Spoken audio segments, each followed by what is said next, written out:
just 143,000 people last month. Economists had expected 170,000 jobs to be added at companies, government agencies, and nonprofits. The job market is significantly lower than the post-COVID recovery period. The trend has been downward from the record of 7.2 million jobs in 2021 to 4.5 million the next year and then 3 million in 2023. The Labor Department also reports employers are posting fewer jobs, down from a record 12.2 million in March 2022 to 7.6 million this past December. Correspondent George Williams says healthcare and retail led the way in last month's hiring. The unemployment rate slipped to 4%. 2 people are dead after a severe storm roared across eastern Tennessee last night. Authorities say that powerful storm may have spun off a tornado. Another manifestation of the Trump effect. The NCAA reversing its policy on so-called transgender female athletes. A day after President Trump signed an executive order to keep men out of women's sports, the country's largest college sports organization changed course. The NCAA announced it will limit competition in women's sports to student athletes assigned female at birth only. The policy update is effective immediately and applies to all student athletes regardless of previous eligibility. Greg Clugston, Washington. Secretary of State Marco Rubio says the U.S. is not getting out of the foreign aid business, but from now on, he says the aid we do provide will make sense and will serve the national interest. This as the Trump administration places most of the 10,000 U.S. AID staffers on administrative leave. Watching Wall Street ahead of the opening bell this morning, Dow futures up 16 points, NASDAQ futures down 8 points. More on these stories at townhall.com.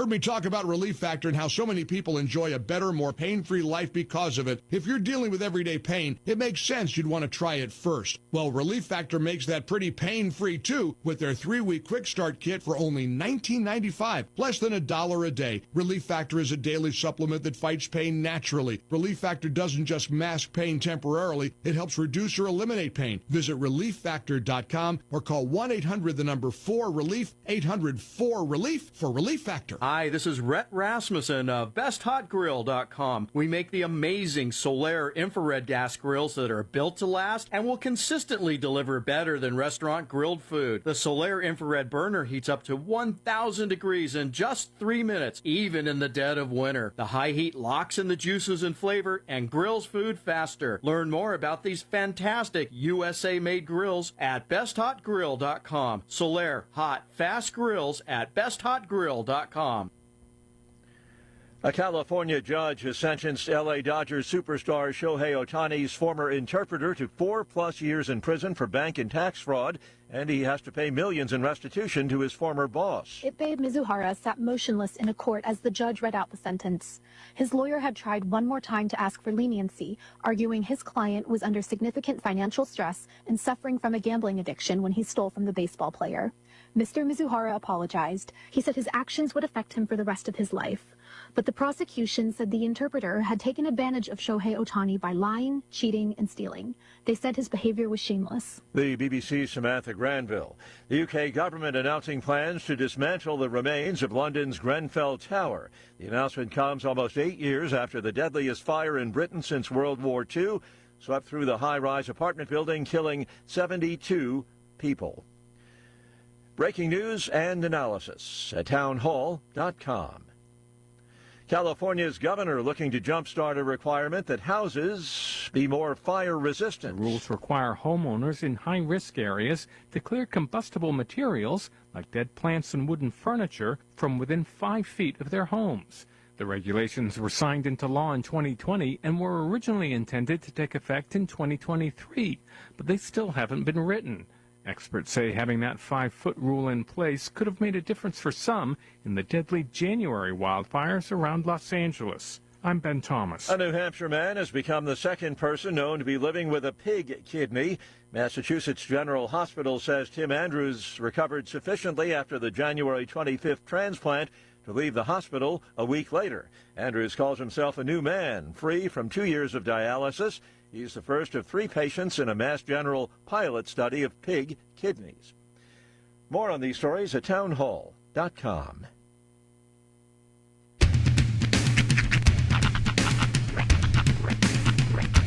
What in the wide, wide world of sports is going on here? I promise you, whatever scum did this, not one man in this force will rest for 1 minute until he's behind bars. Now let's grab a bite to eat. Yeah, come on. I feel the hot wind on my shoulder and the touch of a world that is older. I hit the switch and check the number. I leave it on and then I slumber. I hear the rhythm ringing through it. Flamenco guitar and cumbia music. I hear the talking of the DJ. The travel listen, what does he say? I'm on a Mexican radio. I'm on a Mexican radio. Broadcasting live from high atop the J.P. White Building in downtown Roswell, New Mexico. It's Mornings with Mike Winters on 106.5 Roswell's Talk FM. Is that what I sound like when I talk? Now, here's your host, Mike Winters. And good morning, one and all. Welcome to Mornings with Mike Winters. I am he. That would be me, Mike Winters. Happy Friday. Bill Williams did. That was a Bill, not a Bill. Yeah, it was a Bill. I Bill belled it. Bill's like, hey, wait, that was shot right up. Hey, what's up with it? It was in love. It was Well, happy Friday, everybody. Yes. We made it to the weekend, Super Bowl Sunday weekend. Indeed. It's a lot of snacks being scooped up this weekend. Yes, not probably a little smoky in sight at the grocery store right now. Uh-huh. Or Velveeta cheese block. Yeah. Stock up now, or if you can find them. Otherwise, you're going to have to hit the black market. That's right. Hey, you want some Smokies? That's right. Mm-hmm. Have you seen that commercial for I think it's for Idaho potatoes. And it's literally the guy like the watch guy in the trench coat on the street corner. He's like, I got your Idaho crinkle cut. I got your fast food fry. I got your food fry. Au gratin. I got your That's awesome. That's going to start happening for eggs soon. Apparently. They did a food distribution yesterday over at Sierra. Yeah. I didn't participate in this one, I had to go to Sierra to pick up Rhiannon for her eye exam yesterday. Mm-hmm. And I watched a guy walk out with a box. It was a security guard. He walked out with a box and it had a dozen eggs on the top. I'm like, it's a good thing that guy had a gun or he's going to get tackled. Well, you heard about that? They stole like 20 grand worth of eggs. 40 grand. It was $40,000. Out of a back of a truck or whatever it was. Yeah. I mean, they said it's they're unironically going to lead to an egg black market. I saw a meme yesterday that had a picture said, they better not mess with this egg. And it was a Cadbury egg. That's right. I'll take my omelet and Cadbury for him. Thank you. 3 eggs. There you go. Oh, man. Well, we start, of course, if it becomes trade, the man with a chicken is king. That's right.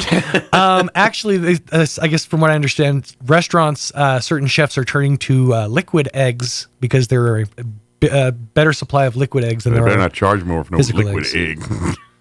Like you charge a 50-cent oat fee and put that liquid egg in there. They're going to still charge you, still surcharge you. No, that's like government cheese, man. Don't be doing that. Or at least be honest about it on the menu, like Wahlburgers. Right.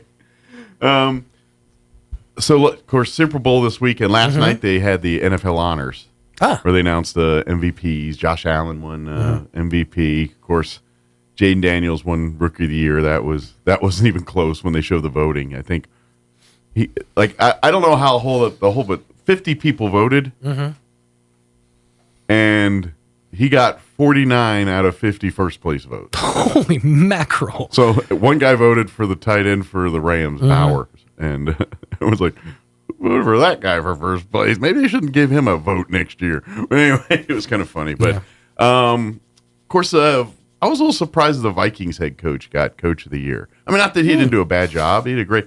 But I just look at Washington, and I think I know it's because they just count regular season. I'm like, we had 4 wins last year, and we were 1 win from the Super Bowl. How can you not give that coach? Yeah, that is true. All I'm saying. But apparently, there's other criteria. And then, of course, they announced the Hall of Fame class, too, and it looked a pretty good one. Sterling Sharp finally got in. Okay. That's a good one. Jared Allen. Who else? I'm trying to do it off the top of my head. Raiders secondary guy, too, in there. Another Allen. He was in there, too. But anyway. Let's see. So I caught some of the highlights. And then Jaden Daniels got 2 awards last night. He got the Rookie of the Year award. And then I guess they have a Play of the Year award. And it was that Hail Mary against the Bears. Everyone says broke the Bears. After that, the Bears were broken. Destroyed. I'm trying to pull up ESPN.com, has the article. I guess the snub, people are saying Eli Manning got snubbed. This was his first year he was eligible, I guess. Okay. And he was 1 vote away. Next time, man. Yeah, that's right. There's always next year. There's always next year, Aerosmith. Yeah, Eric Allen, cornerback for the Philadelphia Eagles. He got something. Yeah, that's clear. He got, yeah. Okay, so Eric Allen, cornerback for the Eagles and the Saints. Let's see who else. There's Jared Allen. Antonio Gates, tight end for the for San Diego and the Chargers. Yeah, I believe he's most touchdowns. Sterling Sharp, wide receiver for the Packers, from 88 to 94. Yeah. Sterling Sharp, or Gates was the other one I couldn't remember. So Eric Allen for the Raiders, Jared Allen for the Vikings. The rookie Timmy Smith from Washington. What did he get in for? He's not in the Hall Pro Bowl. It said, let's see, Washington quarterback Doug Williams was surprised when Coach Joe Gibbs gave him the news. This might just be another story. I don't know. It just popped up in the same. I'm the same very thing. sure Timmy Smith is not in the Hall of Fame. An unlikely MVP, because literally he had 1 game, and it was the Super Bowl. Oh, and he broke the records in the Super Bowl, and then he went to jail for cocaine distribution or something like that. So I'm pretty sure Timmy Smith's not in. Yeah, it's just those 4: Eric Allen, Jared Allen, Antonio Gates, and Sterling Sharp. Were the 4. Yeah. So that's a small class, because I think they can let up to 6 or something, right? I feel like there's usually a few more than that. But, It says, wow, it's rare that I'm left stunned by a Hall of Fame class announcement, yet here I am. I know Eli Manning, who is eligible for the first time this year, was a polarizing candidate, but still, driving into New Orleans this week for Super Bowl 59 and seeing Eli on the giant billboards around town, it felt inevitable. But always next year, Aerosmith. Maybe next year, make it a little sweeter. That's right. Make it just a little bit sweeter. There you go. Well, and I ain't going to lie. Get used to like Mannings for the next 30 years in the NFL. Because there's another Manning at Texas right now who's about to be a superstar here. So wait, are you saying he's procreating Manning? Well, they're not all Peyton's kids. I know. Like, it was just right there. I had to do it. Like I think the one in Texas is that another Archie Manning? I don't remember. Or is that, maybe that's the other Manning kids. I don't know. Well, Peyton Manning has a kid too that's probably 14, 15 maybe. Okay. And the only reason I'm like they showed him at the Pro Bowl this because the Mannings are the coaches for that flag football Pro Bowl. So Peyton Manning's kid was out there just slinging it to like some of the Pro Bowlers. And he's like 15. I said, "Oh, great! You're another man. You're gonna." I was like, good. So look for that kid in about 8 years to be another name. So if you don't like Mannings, well, you're out of luck because I think you're going to be talking about a Manning for the next. To me, it's like Hotlings and Artesia. You know? How it seems like every other year there's a Hotling at quarterback. What's in the water in that house? Yeah. Look, it's when the cable goes out, you got to keep yourself entertained somehow. All right. We'll make a quarterback. We'll make another one. Want to put another one up on the water tower? That's right. That's how they call a date night in the Hotling household. Want to put another one up on the water tower? Love it. All right. Before we get fired, let's go get to go. We're going. I'm going to replay some interviews this morning. I'm going to replay an interview we had last week with the folks from American Legion Post 61. Main reason I'm playing that is because today is the Four Chaplain ceremony. It's going to be at 3 p.m. at Roswell High School in the little theater there. Free all are invited to be a part of that. It's a short ceremony. You'll be in and out about 45 minutes. And but we've talked about it before, kind of explaining the story of the 4 chaplains, and they're patriotic. But you can hear the story. We'll do a presentation 3 o'clock today out at Roswell High's little theater. So that's why I'm planning an interview, so you can learn more about that. Very good. In the 8 o'clock hour, Crystal Noble joined us yesterday from the Humane Society. Give us an update there. Of course, they've got a distemper? I think it's distemper. Yeah, distemper. Distemper outbreak. So the doggies are on the quarantine for the moment. But she gave us that update there. And then we're going to replay our interview with Robert Sherman from the Walker Aviation Museum. He joined us on Monday. Give us an update there, as they're not open yet, but hoping to open soon. Hoping to open. Open to open. Just like, never mind. It's basically a morning full of closure updates. Yeah, that's right. You can't adopt dogs, and you can't go learn about planes. Sorry, guys. That's right. Not yet. We're getting there. Yep. And Jared, if they open on the same day, that's going to be glorious. Let's go adopt a dog and then learn about the history of the Air Force Base. I think in your theme for that day, Red Baron Snoopy. I like it. I like it a lot. I like it a lot. All right, it is 16 minutes after 7 o'clock. My monitor's back. Oh, really? Yeah. Ooh, but you're still over here. Well, I always function over here because that mouse and me don't always work. It's okay. That mouse and me hate each other, so I understand. To be honest, this one's kind of giving me a little... This computer's being... I might have to do a reboot on this thing. Uh-oh. I don't think anybody can actually hear you right now. Oh, I'm there sorry. We go. That's sorry. I was trying to function with this computer. It's being a little bit ornery. So let's do this. It is 7:17. Let's go ahead and get you up to date on the weather. I'm meteorologist Steve Hamilton with your Pecos Valley weather. Pretty warm today and tomorrow. We do have a quick cold front dropping in Saturday night. No rain with that, but it will be cooler on Sunday. In the meantime, 80 to 85 on the afternoon high today. Could be a little bit windy, and we should have sunshine. It'll be clear for the overnight hours, low 40s to about 50, and then sunny and low to mid 80s on Saturday. Sunny on Sunday, highs around 70. That's your latest forecast. I'm meteorologist Steve Hamilton. Thank you, Steve. Currently 39 degrees here in Roswell. Humidity is at 41%. Winds out of the northwest at 7 miles per hour. Sunny and 85. It's just going to be downright hot today with winds out of the southwest 10 to 15 miles per hour. So a little breezy. Mostly clear tonight. Overnight low of 41. Southwest winds 5 to 10. Saturday's going to be another hot one. Sunny skies, 83 for a high. West winds 5 to 10. Saturday night, mostly clear. Overnight low of 38 with west winds at around 5 miles per hour. Super Bowl Sunday is going to be a little cooler, but still pleasant. Sunny, 67 for a high. Northeast winds 5 to 10 miles per hour. For the week, next week, Monday, mostly cloudy and 62 for Monday. Sunny and 67 on Tuesday. Wednesday, 60 and mostly sunny, and 54 mostly sunny Thursday next week. So a little cooler for next week there. All right, it is 7:18. We're going to take a 3-minute break. And then we're going to play our interview with the folks from American Legion Post 61. Don't go away. You're listening to Mornings with Mike Winters.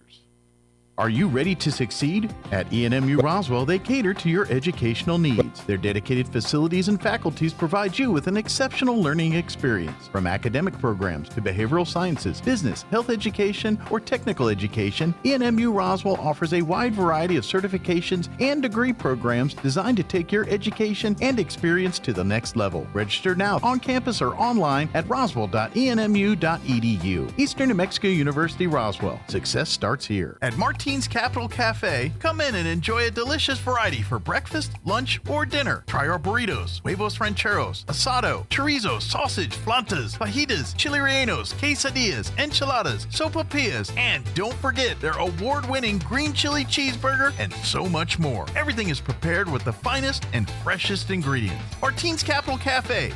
Quality, value, tradition, and the most delicious New Mexican food since 1989. Open Monday through Saturday from 6 to 8:30 p.m. at 110 West 4th Street in Roswell. If they ask for your Medicare, Social Security, or bank information, hang up the phone. If they want money, hang up the phone. If they want an answer now, hang up the phone. A trusted institution will never call and ask for personal information or payment. Protect your information. Hang up the phone and report attempted fraud.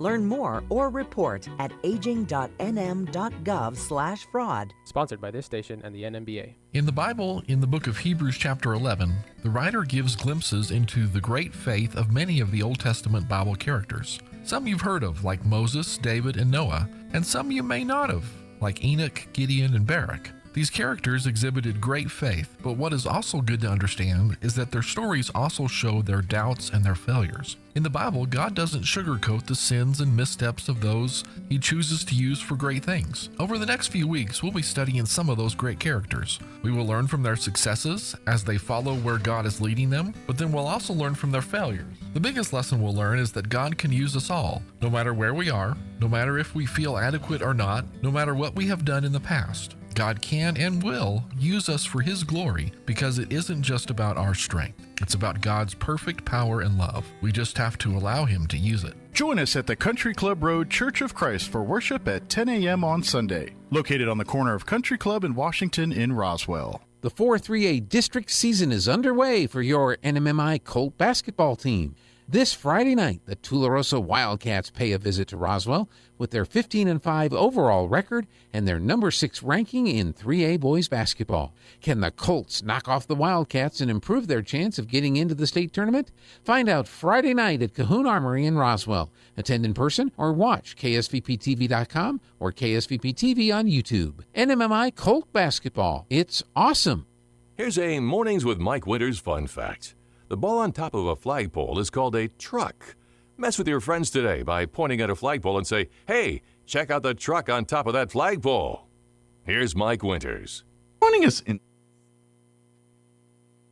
And good morning. It is 21 minutes after 9 o'clock. And joining us in the studio this morning from our American Legion Post 61 family. Of course, Commander Lee's back with us, and Auxiliary President Jen back with us as well. Good morning, guys. Good morning. ¿Cómo estamos, Jefe? I think this is officially first time in 2025 I've talked to you on the radio. So Happy New Year. Happy New Year. I think it is. I think so. It would indeed be. It's hard to tell. I talk to you guys all the time. So I was like, I think we haven't been on the radios in the new year yet together. No, this is it. First time. But we're kind of hitting the ground running in so many. I mean, obviously in the big scope, we're pushing forward with our new facility, and hopefully, cross fingers, knock wood, rain dance, whatever you got to do. By the end of this year, we're in our new facility. That's what we're hopefully hoping. That's a goal here. That's what we're hoping for. Yeah, but there have been a few roadblocks. Well, life hands you lemons, and we got quite a few over the last. We're squeezing them hard. Is what we're doing. So. But we really do here. February's right around the corner. We're going to be involved with our 4 chaplains, and so we're kind of getting busy here in 2025. New location. It's looking like 3 p.m. February 7th. I believe that's a Friday. Okay. Yep. And that's going to be at Roswell. That'll be High next School. week. Roswell High School in the little theater. So very good. Yeah, mark your calendar. And we would love the public to come and be a part of it. We'll promote it more here between now and the 7th. There should be an ad in the paper, but Good. I haven't seen it yet. Well, we want to definitely get people out, and I'll pitch it heavy here between now and the 7th. That's you for could sure. put it on your community calendar. Absolutely, Yeah. we get. Anyway, maybe it might already be there. I don't know, but we'll double For those check. of you who don't know, it's the story of the Dorchester, the 4 chaplains that sacrificed their lives to save others.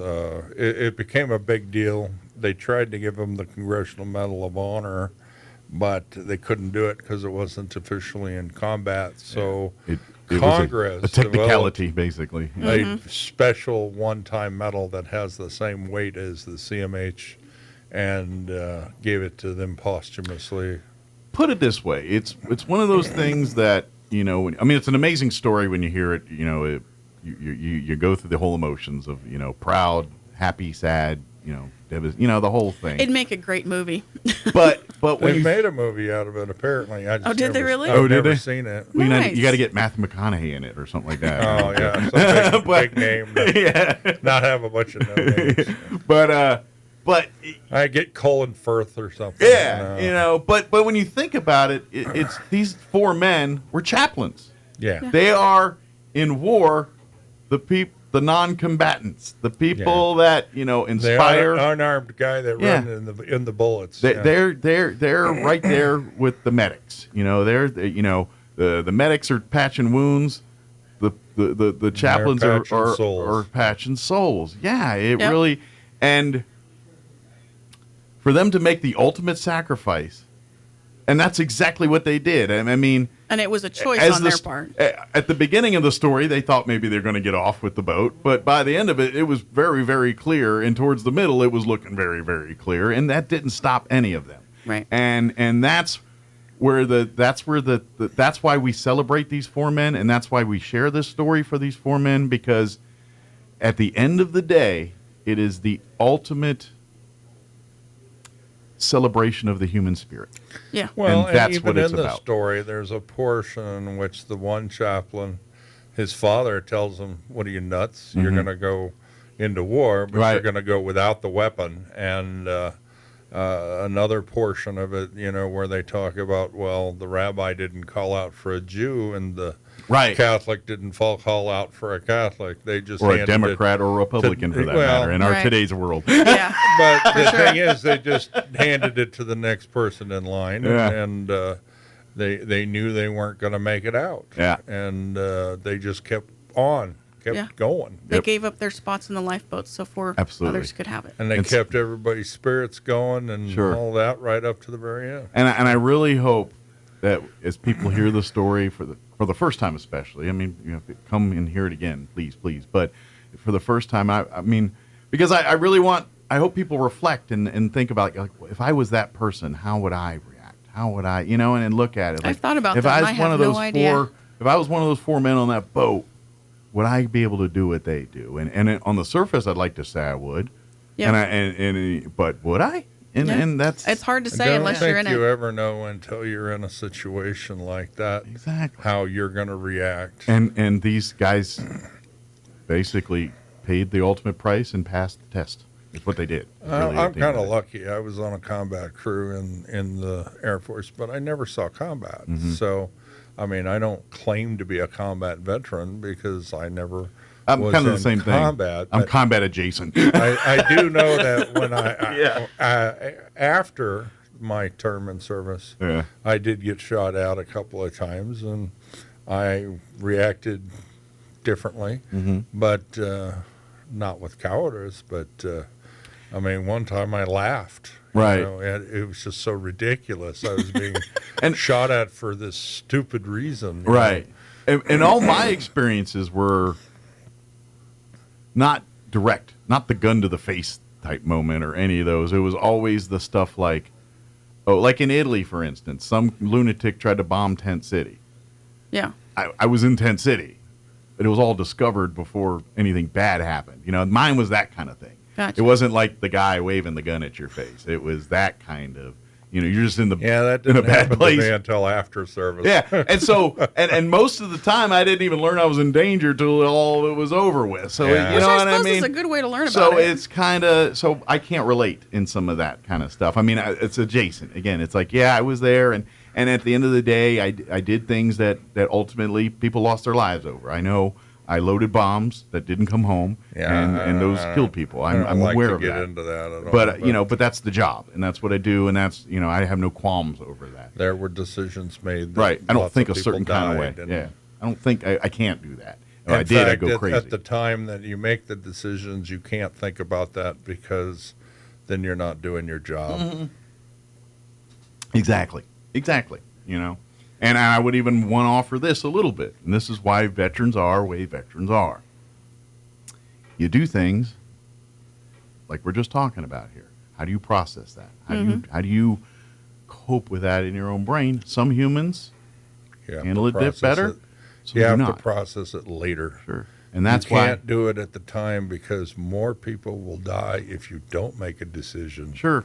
Even if people will die. But even and this is a lower level, but to get the brain to do the thing that you got to do, even though it goes against maybe what human nature tells you to do, you got to put your brain in a certain place or do things that may seem off kilter to the outside. I have a veteran friend of mine who saw several tours in Afghanistan. Yeah. And he crashed mentally.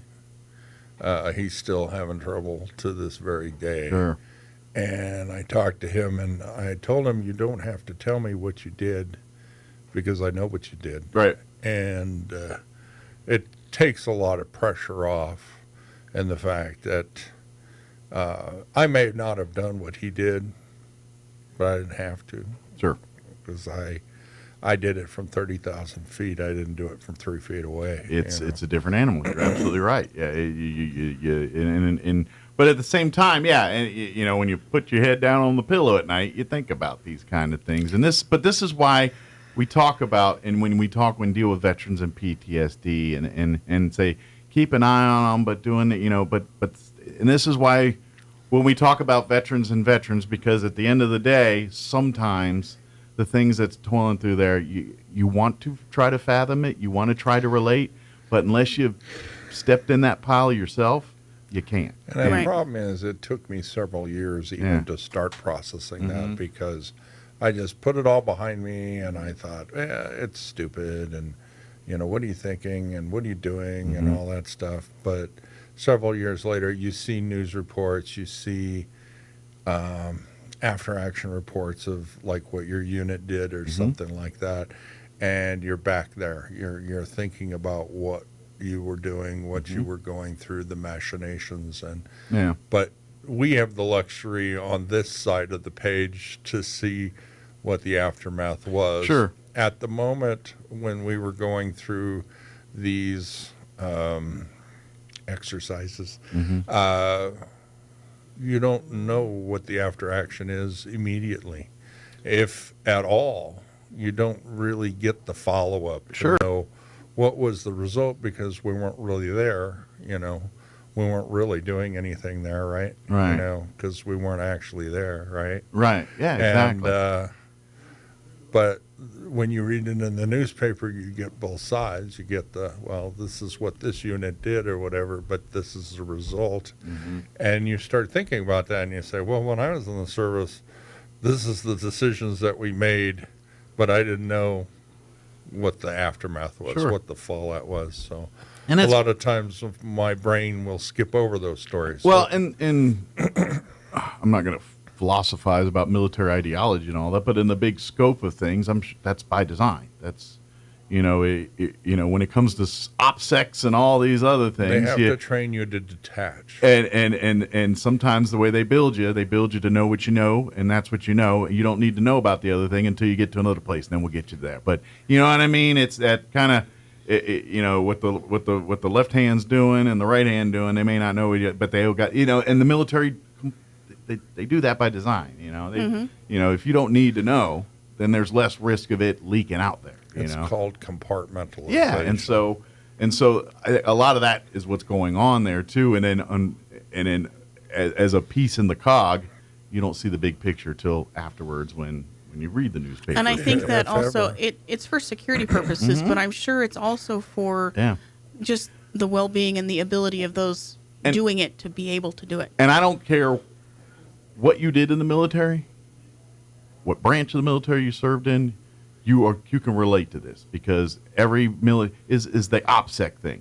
Like when you get sent somewhere, and I don't care what the technology is. Back in our day, we had to go through these crazy phone daisy chain thing to get to somebody, and all this. Now it's a little different because everyone's got cell phones. But either way, they preach the same thing. Don't say this. Don't say that. And it doesn't matter if you're a Coast Guardman, hear that, a chef in the in the chow hall, or if you're a guy in a trench somewhere. There was a movie in the 80s.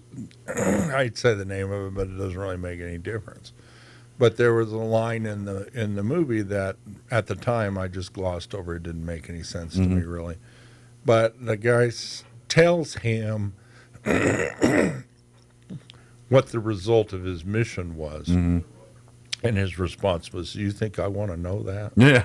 And, to me at the time I glossed over that. But after being in the service, I totally relate. Because in the Air Force, for instance, I mean, this was a movie about the Navy, but in the Air Force, I don't want to know that I pushed the button and I killed 30,000 people. I don't need to know that. Sure. Because if I did know that, the next time I got to push the button, I may not push the button. It's the same theory or concept in a firing squad.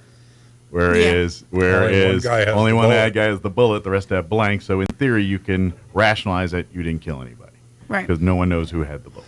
So same logic. Yep. It's by design. Yeah. And that's one of the what we're talking about is one of the main reasons the American Legion was formed, because only veterans really seem to understand other veterans. Right. So if you are struggling, if you are looking for some camaraderie, that's what the American Legion is for. That absolutely. Yeah, we got way down a rabbit hole here. Yes, but that's okay. That's kind of. But yeah, that's why the American Legion's here and your other veteran organizations as well too. This is, and so if you are veterans out there, we would love to have you, or veteran families, we would love to have you come join and join officially.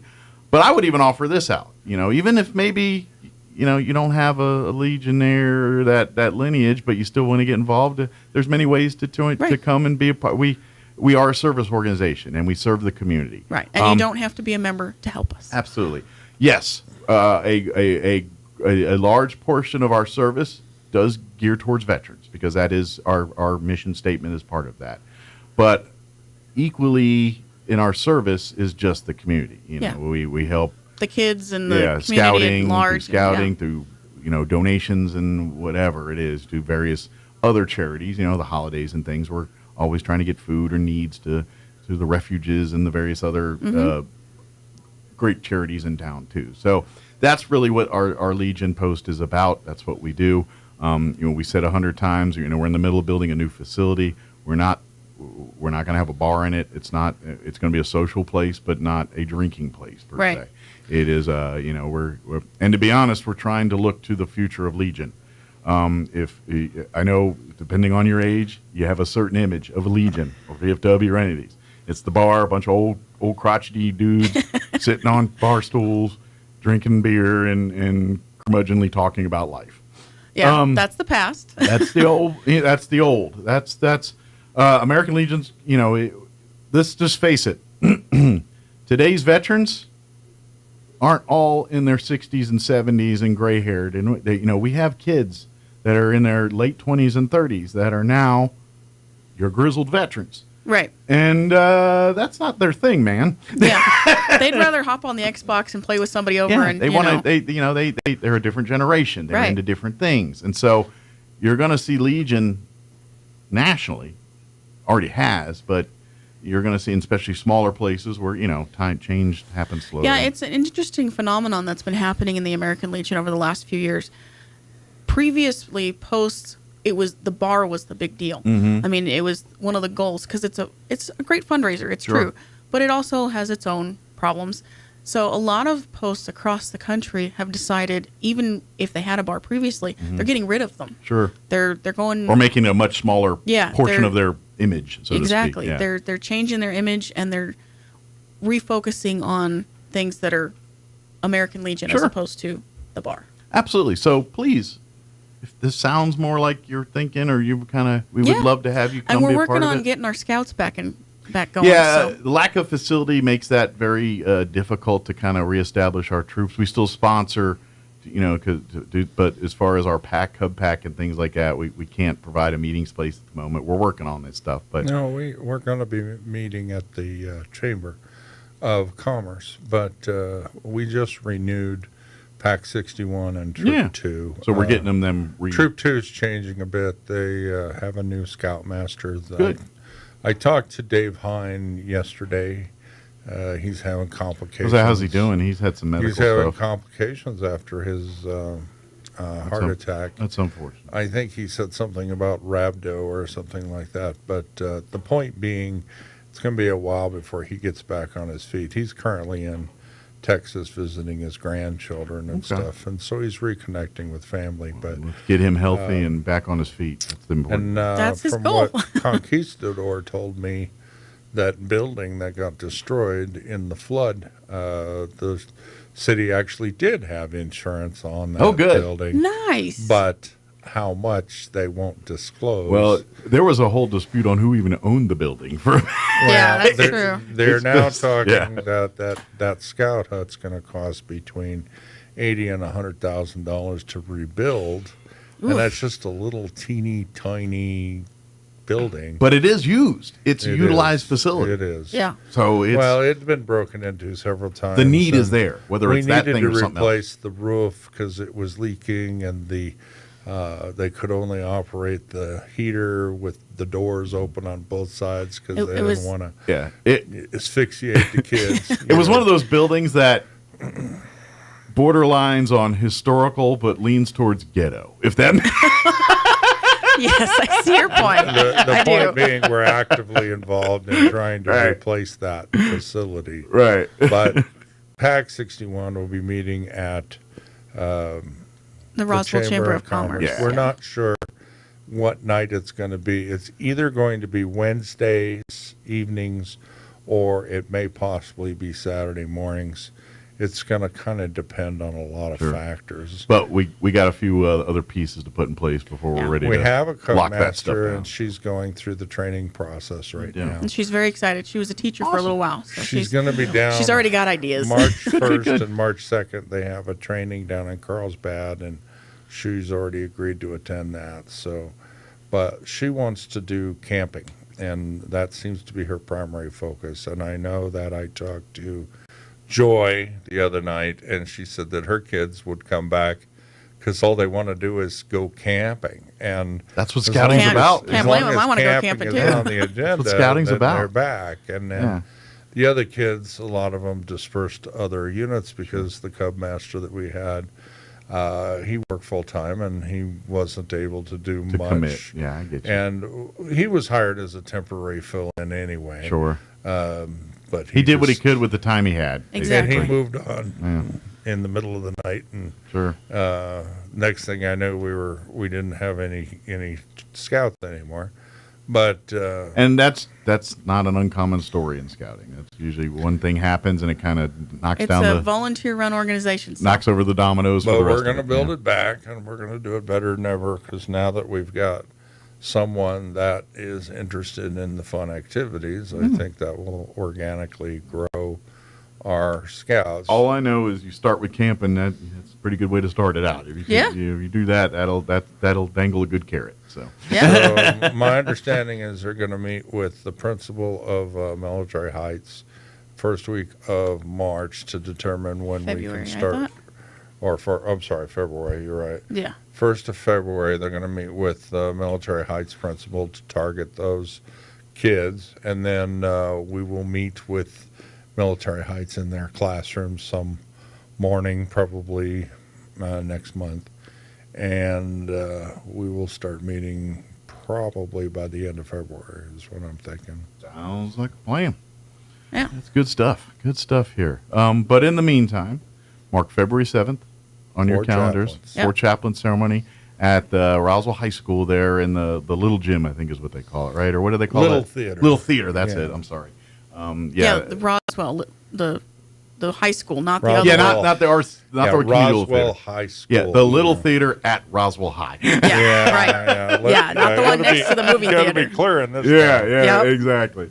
And that'll be what time is it again? I forgot. 3 o'clock. 3 p.m. is what we're planning. At Roswell will be, I guess, right after school there. It seems like, because I think school lets out right around that time. Something like that. Yeah. So come here, and I'll tell you more about it as we get close to the event. But kind of put the bee in the bonnet, put that on your. And I would love to see people.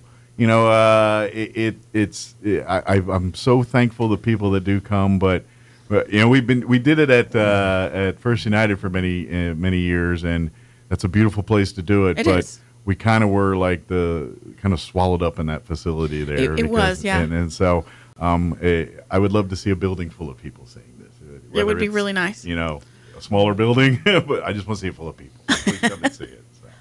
Anything else we need to cover? I know there are a couple. Well, I know that we're having our membership meeting on February 6th. So if you're interested in anything Legion, Scouting, Memory Lawn, any of that, come say hey. Yes, that'll be let us know. Next Thursday, actually, a week from tomorrow. Yep. We'll be in 6 p.m. Albuquerque this weekend. We're having Midwinter Conference, so that's the whole state meets and good deal compares notes starting Friday. So. Mm-hmm. Any go-tos for when you're in Albuquerque, like food-wise or anything? Just curious. Like you have a staple like, hey, we're in Albuquerque, we're going to hit Hooters.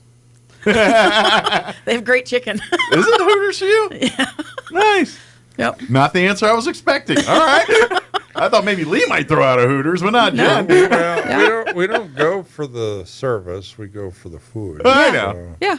I mean, I like their chicken salad. It's huge and very nice. Good. Okay. It's yummy. It's been so long since I've been to Hooters, but I always learned just get the wings at Hooters. Like everything, my thing was like everything else is, their wings were. Their wings are really good. Yeah. To be honest, the rest of it's overpriced garbage.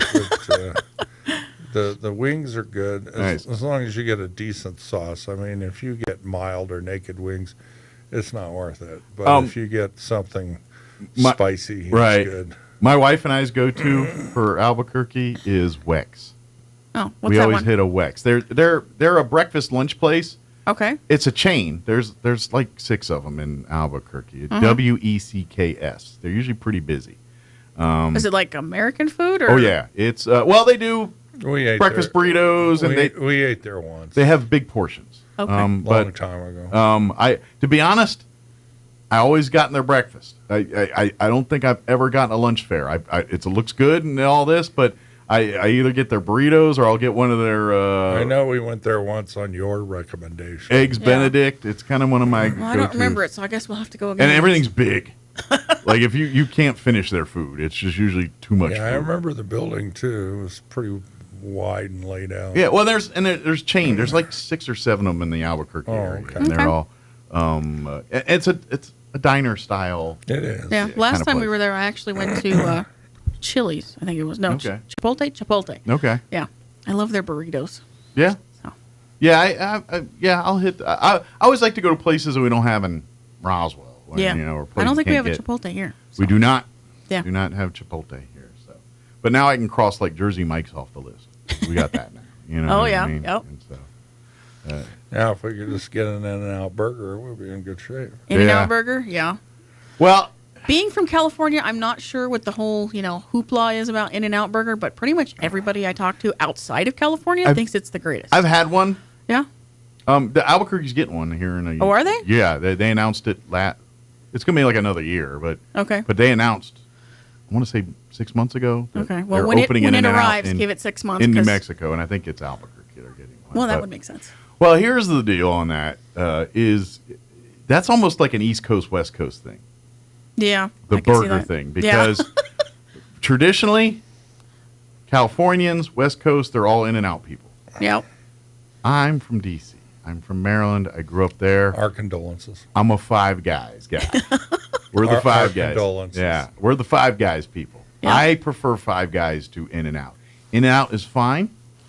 In-N-Out to me is more fast foody. Mm-hmm. Like the burgers are thinner, the fries are thinner. Yeah. Where Five Guys is more diner, homemade. Yeah. More like now they're equally good in their ingredients and everything. They're both like no freezers, very fresh, this and that, home handmade potatoes. So all that's legit on that side. But to me, I'm just Team Five Guys. It's kind of like Coke or Pepsi. You got see, your and people. I'm for neither one. I realize it's kind of ain't a silly, thing but wrong with Burger an King In-N-Out is okay burger, too. and I'll eat it twice on Sundays. But if you make me pick, I'm going to take Five I ate Guys. Oh, Oh, at a smash burger once. And Yeah, done that. That I don't get. Well, and you smash all the flavor out of the damn hamburger. I will say that. But dang it, have you tried that smash burger at Sonic? It's pretty darn good. Yeah. I try to avoid Sonic at all costs. That burger is better than the regular burgers. I'm like, you should just replace your burgers with this burger. This burger's better. But anyway, okay. The other thing with Five Guys and In-N-Out is the fries. Yeah. Because it depends on your fry opinion. Now In-N-Out, they do the more shoestring thin fry. Yeah. Where Five Guys is more of a wedge.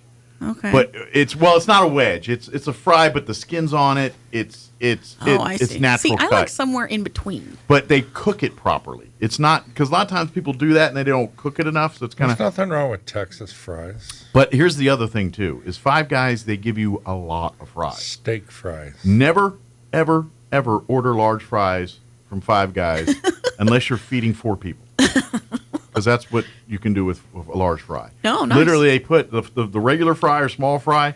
They put this cup in the bag. It's about the size of a 10-ounce, 12-ounce cup. Mm-hmm. And then they put it in a paper bag, and they just dump a whole bunch of fries. And I don't even know why they bother with the cup. Just dump these fries in there, and that's Five Guys.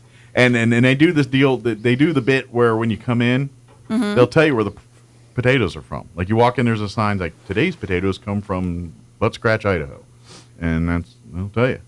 Okay. They used to do the peanuts on the floor thing, but then people Peanut got allergies butthead and- about the nerve. yeah. Like they didn't used to, like, you couldn't get a milkshake at Five Guys Really? Why not? for years because they have no freezers. Oh, There's no freezers in a Five Guys. And then they said, we're not going to come up with a shake till we perfect it. Okay. And then about 3 or 4 years ago, they came up with their shake. And their shake is it's an order menu. You Uh-huh. basically have an order menu for your shake. And you can get bacon in it. You can get all kinds of okay. stuff in it. I mean, I can You can- understand you dipping can- a fry in there, yeah. but bacon's different. You can go a little nutty with your shake at Five Guys if you want. Well, it sounds like They I a- have to try Like their one. burgers, it's a toppings bar. It's So where do you find a Five Guys? Albuquerque's got a couple. Okay. Well, I may have to try Cruces it. has one. Lubbock's got a couple. Oh, so Yeah. they did make it out west. Yeah, they are out here. They're easier to find a Five Guys than an In-N-Out right now. Yeah. Which I is think right sad. now you got to go either halfway to Dallas or Arizona to find an In-N-Out burger. Oh. You've got, I think, 4 or 5 in New Mexico. Okay. Most in Albuquerque. I think there's like 2 or 3 in Albuquerque, and I think 1, maybe 2 in Las Cruces. Uh-huh. Okay. Anyway, Well, that was definitely off topic, but it was fun. yeah, Five Guys. Yeah. They have hot dogs too. Oh. And I didn't have one of those till years Are later. you hungry, Mike? I just, know you're- I'm a Five Guys guy. While we got a couple seconds here left. Yeah, let's end on a You might on a want to Legion say note. something about what you girls are doing at on your Thursday meetings, because we've got air races coming here soon, and you guys are developing some new product. Yes, we are. So we've restarted our Thursday night meetings, which is when the auxiliary folks. Although they're not going to meet tomorrow, and next meetings are regular meetings. Yeah. So, yes. So probably the 13th About is when we'll 2 weeks here, 3 weeks. Yeah, is when we'll be doing our regular Yeah. fabric project crafty thing. So we're trying to come up with things that we can sell at farmers market, because that's going to start up faster than we anticipate. July will be here quick. Yes, it will. So we're thinking something to do with jars. We may do, I don't know, like a terrarium for a gnome or Okay. something. I don't know. Maybe some keychains, and we're trying to come up with something for the Reno air races, because as we know, that's coming to Roswell, and we're excited like everybody else. So we're just trying to come up with You know how a- they do those like recipes in a jar? Yeah. Like, you want to do cookies and something? That's a good idea. What if we did a New Mexico theme one for the air racers? Something green chili, a season, I don't know. Hey. A thing for See, asado. now you had to or- say it on the radio. You couldn't have told me offline. Oh, you know what? You're right. But maybe we go something like make a, I don't know, pozole or something. You know, with all the yeah. ingredients in the jar. Yeah. I don't know. Put that little throw that. I don't know. Just off the top of the head. There you go. Figure if we're trying to lure them to New Mexicoify them, Right, that'll yep. be a way to do it. And put an alien on it, so it's definitely Roswell. Oh yeah, slap there a, you go. a little green man, and we'll call it good. Yep. Now it's a collector's item. Hey, there you go. So, yeah, if you guys are interested in participating, you don't have to be a member. Just come get crafty with us. And by the way, the you know, all this stuff is funds to go back to our Legion stuff to keep doing the things that yeah. we do to pay for a building we got going on, but also, you know, when we get those turkeys out at Christmas, Thanksgiving, and or when we got a vet that comes through town and they need a place to stay, or they need something to get them back on their feet. That's what this money or we comes just from. donate stuff to the local charities that are more.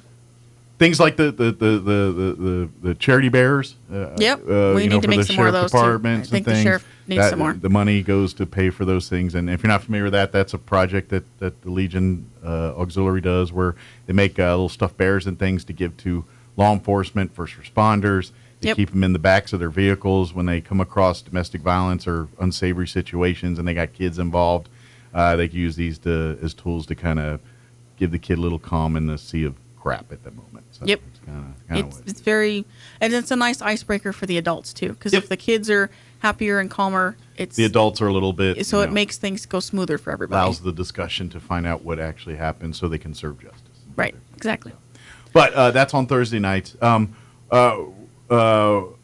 to check out our website, which is probably a good resource to kind of learn everything we talk about. If you have questions about anything, scholarships, all that stuff. RoswellNMLegion.org is it RoswellLegion.org. Roswell Legion. Sorry, I get too many words in my head to say. RoswellLegion.org. If I just did it, I could do it, but if I had to say it, then it gets screwed up. RoswellLegion.org. You go there, and if you see 3 L's in the middle, you did it right. Yep, it looks funky, but it's right. And don't hesitate to reach out there or come back, and we'll be happy if you're in needs, or if you're a veteran looking for resources or want to be a part of it. Don't hesitate to reach out. We'd be happy to. And if you're more interested in a phone call, you want to talk to us, it's 575-268-0220. Very good. Well, safe travels. Thank you. And good luck at Hooters. Thanks. Yeah, I'm hoping that we actually make it that far. I'm hearing that the snow might make things interesting. Oh, is it bad? Yeah, our snow got. Yeah, we ain't nothing here. Just curious, level of wing hotness, you guys. Oh, I'm a wuss. Okay. Like Parmesan garlic I'm good. Okay. 3 Mile. Okay. Have you ever had their hottest? Nope. Yes. I like being able to feel my mouth. Yeah. No. It was. 3 Mile is the highest I go because it has flavor and heat. I mean, it's like that. Who's that guy? Flavor and Heat. I can't remember his name. I have no idea who you're talking about. Guy Fieri? No, he puts that crap on everything. I can't remember. Yeah, Texas. No, it's Eli Manning. The sauce Eli Manning's the is he? The I talker. didn't know that. It's Frank's hot sauce. Thank you. I couldn't not for the life of me. I kept on saying Texas Heat. I was like, that's not it. Because if I go hotter than that, then it just kills all the my taste buds, and then I can't taste anything.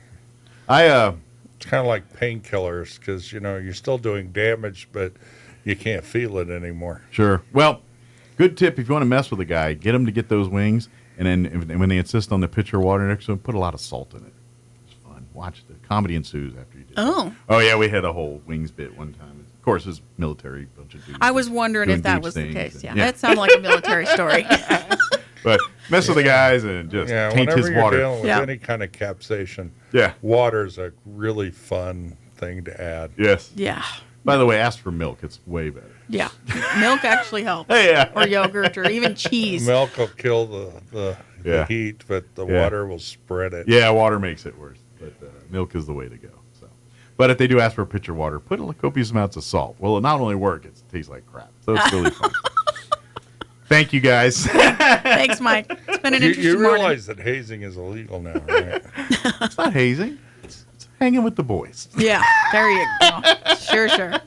Because sometimes it's your day to drink the pitcher of salty water. It Is just it happens. really? Sometimes it just happens. Yeah. Order bottled water, open it yourself. You'll be just fine. That's probably the real pro tip.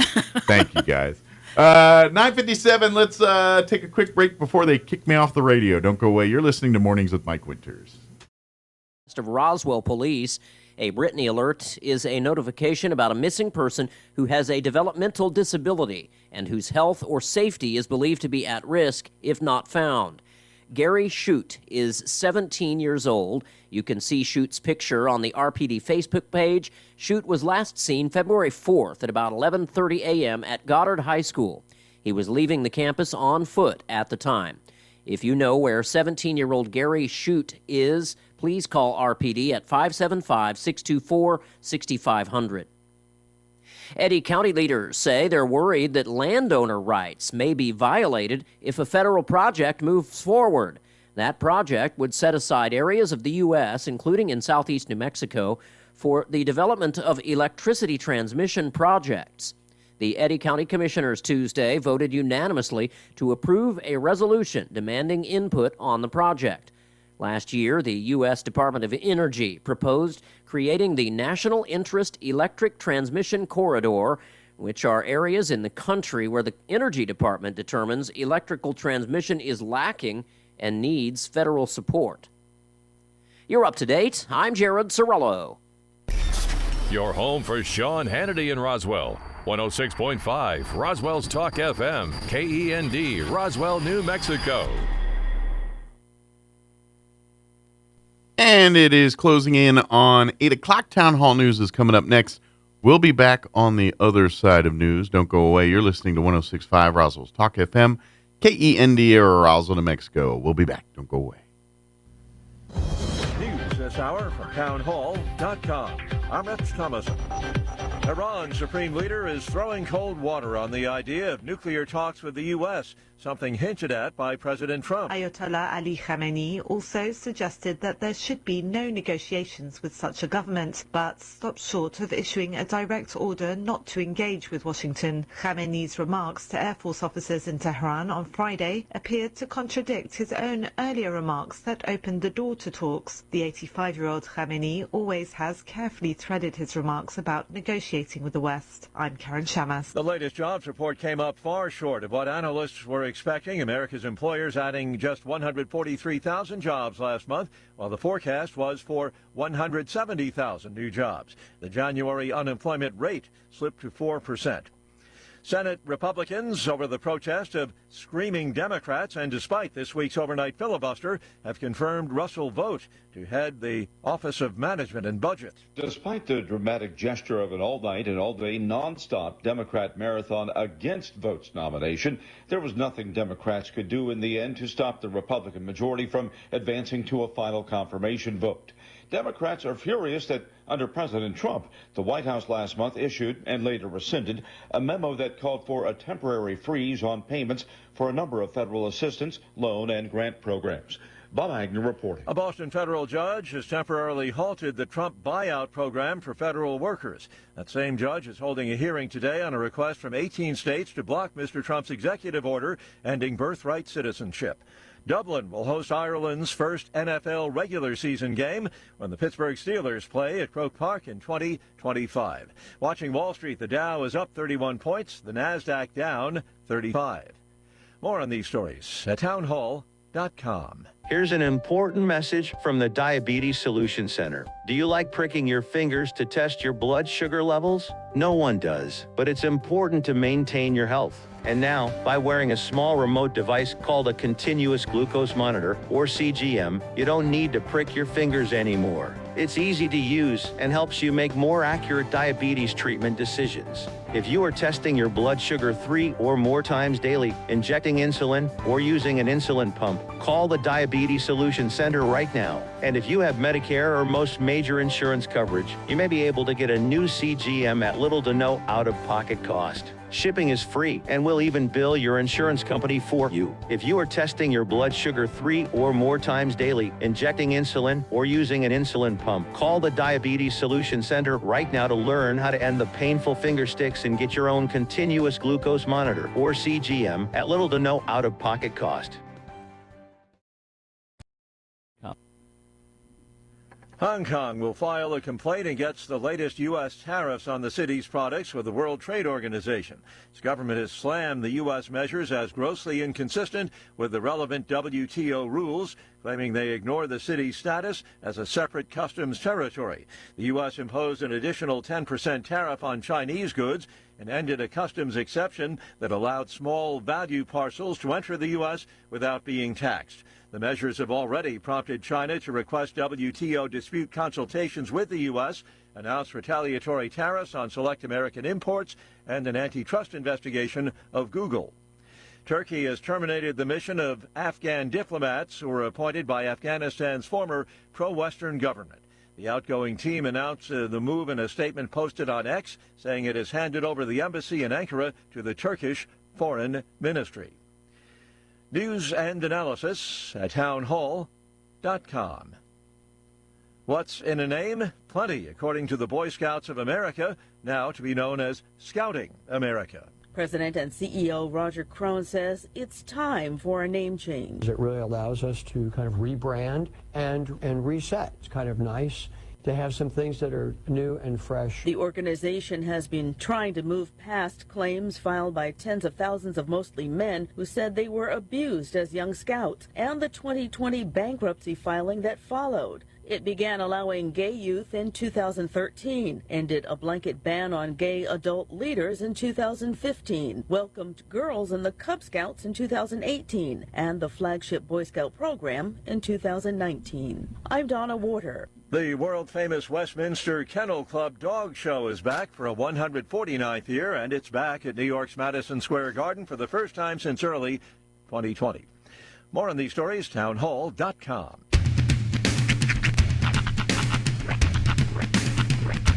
What in the wide, wide world of sports is going on here? I promise you, whatever scum did this, not one man in this force will rest for 1 minute until he's behind bars.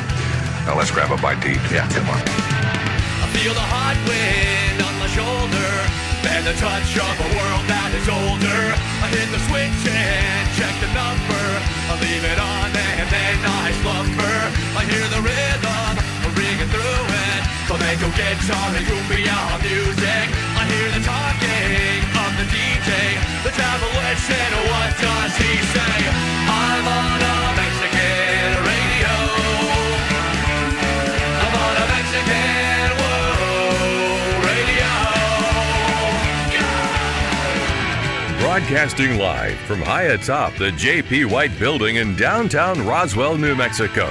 It's Mornings with Mike Winters on 106.5 Roswell's Talk FM. Is that what I sound like when I talk? Now, here's your host, Mike Winters.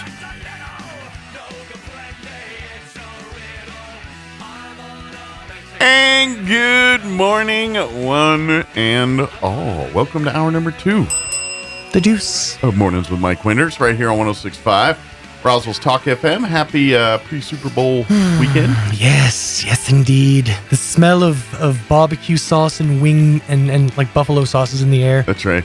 The sting of vinegary sauces. More chickens will be wingless this weekend. And all you people eating boneless wings, you just eat nuggets for adults. That's it. Don't tell people you have boneless wings. They're fancy nuggets. They're just chicken nuggets for adults. Oh, they got stuff on them. They got sauce on them. Yeah, those are just saucy nugs. Sorry. It's not even wing meat. I'm pretty sure it's white meat that they use for boneless wing. I was running down a list of prop bets yesterday for the Super Bowl. Every year they do kind of this, just like, because you can bet on the game obviously, but there's other stuff you can bet on, like what color Gatorade are they going to dump on the winning coach. Purple is the leading color, by the way. Really? Yeah. I would think like an orange or a lime or like a yellow, green color, but whatever. Purple, I got to imagine, is going to pop on screen, especially if you're watching it in 4K. Yeah. It's going to be a... No, see, if I had my druthers, it'd be that white ice color. Oh, yeah. Yeah. Cherry Frost. Yeah. It's that's my personal go-to But I wouldn't flavor. bet that on that, But like if I was going to fill the thing with my own personal drinking preferences, I'd go with the Cherry Frost. Where's that list? Speaking of all that, with the... I don't know. Did you see any photos or any interviews or anything from last night's NFL honors? No. So, Snoop Dogg was like the host, and of everything, and he kind of does his, like the roasting a little bit of play. Bill Belichick. I don't know. Well, I don't know. Have you seen his? I don't know if it's his wife or fiance or girlfriend or whatever that is. Is she like 27? Oh yes. I don't even think she's 27. I think she's like 22. I mean, she's clearly. And clearly like supermodel-esque looking. But here's the thing. He showed up. Yeah. Are you looking at the picture from last night? Yes. With the red coat? Yes. Look at his hand. Look at her hand. He's wearing like all the Super Bowl rings, and then she's got one or two on herself. Oh, snap. Yes. That is That's quite the show. That's a big ring on her. That's the Super Bowl ring. I know, it's huge on her. It's one of the 7, I guess. Or how many he's got. Has he got 7 too? I don't know how many he's got. Probably. 7? I think he's got 7 too. I believe that may be the first time I've ever seen Bill Belichick smile, by the way. Well, I mean, but doesn't that look, I mean, like it's all his, like he earned it. But oh, sure. It don't look right. No, it does not. But yeah, Snoop Dogg kind of roasted him on that one. It's like when his girlfriend not being born yet for half the Super Bowls and all. It's like when you find out Rudy Giuliani's holding on to a couple of rings. You're like, oh yeah, he was mayor, huh? Well, I don't know. It's just Belichick's a dude, man. I can't figure him out, man. He's just once you make a certain amount of money, you reach a level in your head of just eccentricity. Yeah. I have to do something for to a guy that acts so serious and then dresses like that. Mm-hmm. You're just like, I just can't figure him out. Are you just like on your own level, or you don't care, or you like autistic? Like what makes you great at coaching? Yes, all of those things makes you completely aloof to probably the rest of all it? of those things mixed together. The fact is, he doesn't have to care. I guess. He's made of money. He's got that for a girlfriend. I mean, I'm just saying, I would never have the gall. I don't want to date someone that say I'm in that situation, and I'm just, the weird part is finding I get it. If he's looking to soil his oats, soil his oats, whatever he's doing, whatever. At his age, that's probably what's gonna happen. Yeah, I mean that's God bless you, brother. But I just, for a guy that's achieved so much and in so many circles, and then to really make people think a way about you, because there is nobody saying good for him. You know what I'm saying? Everyone's like, Is she doing this under duress? You know who Blink I feel twice if you don't want to be here. You know who I feel exactly the same way about? Dane Cook. Oh yeah, Dane Cook's the cringiest dude I've ever seen. He's ridiculous looking now because he looks like he's wearing a Dane Cook Halloween mask. Right. But then you look at his girlfriend. She's like, I think she's literally like 23 years old. Yeah. It's absolutely insane. Yeah, I mean, it just doesn't seem. And I used to love Dane Cook. Yeah, Dane Cook is, to be honest, I never liked Dane Cook. Dude, but his first few albums were like peak comedy for me. He always had an air about him that I always thought, you ain't never earned that, bud. Like I think he came in lightning quick because he kind of got famous like overnight, and then he dropped equally overnight. It's not famous by his own undoing, admittedly. But I think the first time I saw him, I said, this guy's just a jackwad, and I don't think I like him. A little bit. I mean, and once people kind of got caught on to his whole shtick of, I'm just gonna say a thing in a fun, in a funny way, funny, ridiculous. Right. Like once people caught on to the shtick, that's when he just fell off. But he's still doing, touring comedy. He's still out there. Like, to me, he always felt like a guy that wanted to be a Dice Clay, but just couldn't quite pull it off. You know what I mean? That's what he always, like, he's a wannabe. Like, kind of, it's like him and Mencia, I equally think are just hack comics. Okay, I'll give you the hack comic, but there's, when a comedian can drop a line that literally I work into my vocabulary on a regular basis, that means, like, okay, I'll give you an example. Whenever he's witty, he's just a hack. Whenever I go to a place where it's like really loud, like they're playing loud music, or if it's at a concert, I'm like, we're in the woofer. We must be in the woofer because that's the bathroom. That's literally just a Dane Cook quote, right? Because he's like, we're standing in the woofer. Because the music is so loud, but I quote that on a regular basis. It's okay. You can like him. It's fine. I'm not one of those people. I think he's a now. That's what I'm saying. Well, now, I've never liked him. I always thought he was kind of a dude. So much contempt for the man, mostly because it's like I feel about him now the way you have all along. It's like, how dare you? Yeah. How absolutely dare you, sir? I just saw him and he just didn't jive with me. I was like, he seems douchey.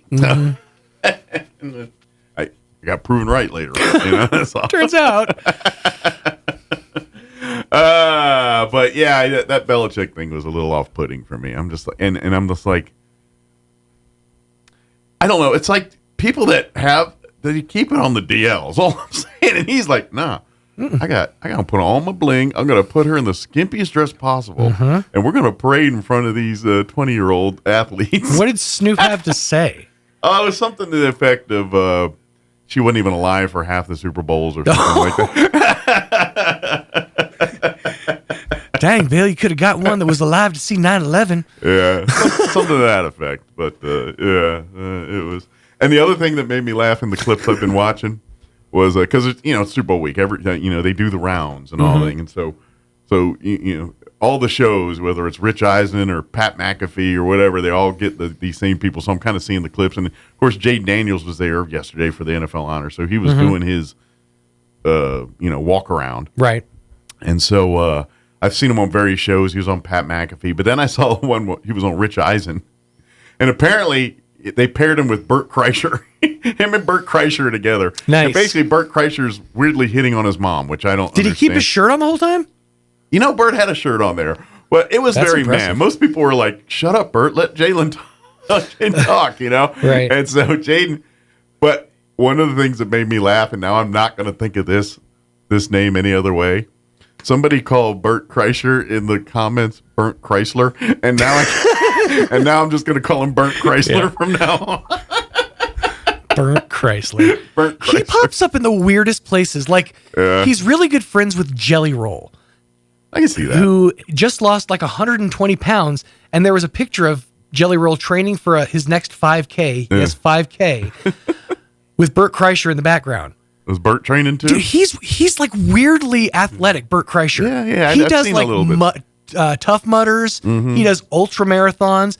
I'm like, and it makes sense because to party and imbibe as much as he does and not be 1,000 pounds. He's got a constitution, is what it is. Yeah, it's crazy how that man trains. Yeah, certain people have a constitution, and he's one of them. By the way, I had to Google it. There's something that really bothers me. So speaking of Snoop, you know how he's real like in bed with Walmart? He's got like a bunch of brands with them. Amongst other things. Well, there's a clothing line that they sell, a Snoop Dogg clothing line. At Walmart? And I feel it's like you're not cool if you're wearing Snoop Dogg Walmart line. And it's called Dog Supply. Okay. DOGG Supply. All right. The problem I have with this is, and some of these are children's clothes that just have an embroidered DS right here. Now, when you have a Snoop Dogg brand and you see DS, where does your mind go? Not with 8-year-olds. One of his first and probably most successful albums, Doggy Style. Yeah, I was about to say, I kind of didn't want to go there on the radio. But well, it's an album, sir. It's an album, not anything else gets your mind out of the gutter. Okay. It was an award-winning album. But definitely, certainly I'm not having my elementary age kid. Exactly. What first off, and this is maybe my too old brain, but if I'm an elementary, we'll say 5th grade. We'll just go with that number. 5th grade kid. And my mom's getting me Snoop Dogg clothes at Walmart. There's no way I'm showing up to school with my Snoop Dogg Walmart clothes. No way. Let me put it this way. There's no way I'm showing up with it first. If I go to that school, if I'm 5th grade and I go to school and I see even one person rocking that style, I'd be like, okay, cool. They broke the seal. I'm not cool enough to set a trend. I'm definitely cool enough to follow one. To me, this screams of the people that wore British Knights back in the day. Oh, the BKs? Yes, because they thought they were cool, but most people are saying, you just can't afford the Nike, son. Right. Ours was Keds. Yeah. Keds was our go-to brand. Right. And those are like old women walking shoes. Yeah, I remember Keds. But they market them with hush puppies, if I remember. Yep. Buster Browns. That was our go-to brand name shoe. We better get the hour going. So, no, I haven't thought about British Knights in a long time. We're going to get a player interview with Crystal Noble from the Roswell Humane Society. But before we do that, let's get you up to date on the weather. I'm meteorologist Steve Hamilton with your Pecos Valley weather. Pretty warm today and tomorrow. We do have a quick cold front dropping in Saturday night. No rain with that, but it will be cooler on Sunday. In the meantime, 80 to 85 on the afternoon high today. Could be a little bit windy, and we should have sunshine. It'll be clear for the overnight hours, low 40s to about 50, and then sunny and low to mid 80s on Saturday. Sunny on Sunday, highs around 70. That's your latest forecast. I'm meteorologist Steve Hamilton. Thank you, Steve. Currently 45 degrees here in Roswell. Humidity is at 35%. Winds are calm at the moment. Sunny and 85 today. Expect winds out of the southeast at 10 to 15 miles per hour. You heard me right, 85. Yeah, we're 5 away from 90. Mostly clear tonight. Overnight low of 41 degrees. Southwest winds 5 to 10 miles per hour.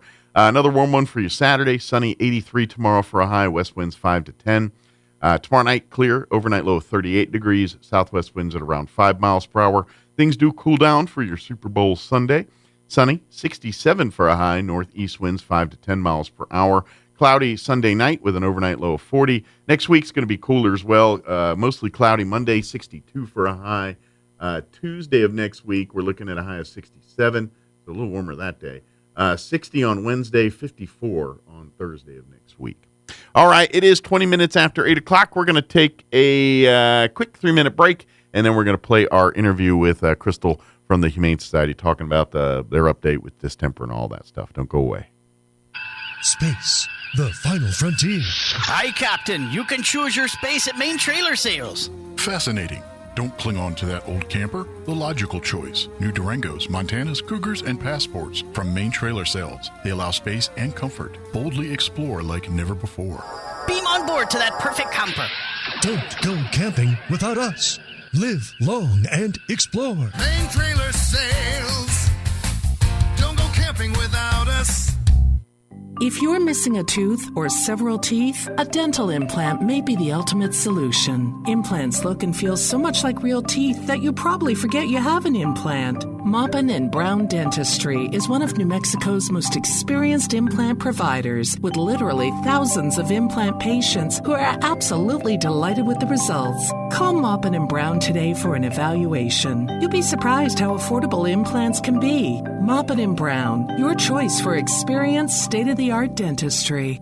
When managing a chronic illness, access to the right treatments makes all the difference. Artesia General Hospital's Infusion Center provides IV therapy and biologic treatments, so you don't have to travel far for care. Expert infusion therapy right here in Artesia. Call 575-736-8256 today to learn more. At Richland Motors, it's never been easier to sell or trade your current car, truck, or SUV for a newer model to hit the road in. Even if you don't purchase from Richland, they want to buy your vehicle for top dollar. But if you do buy from Richland, don't forget, they're the home of the powertrain warranty for life. That's a whole lot of confidence for you. See Richland for details. 2nd and Sycamore and 1309 Southeast Main.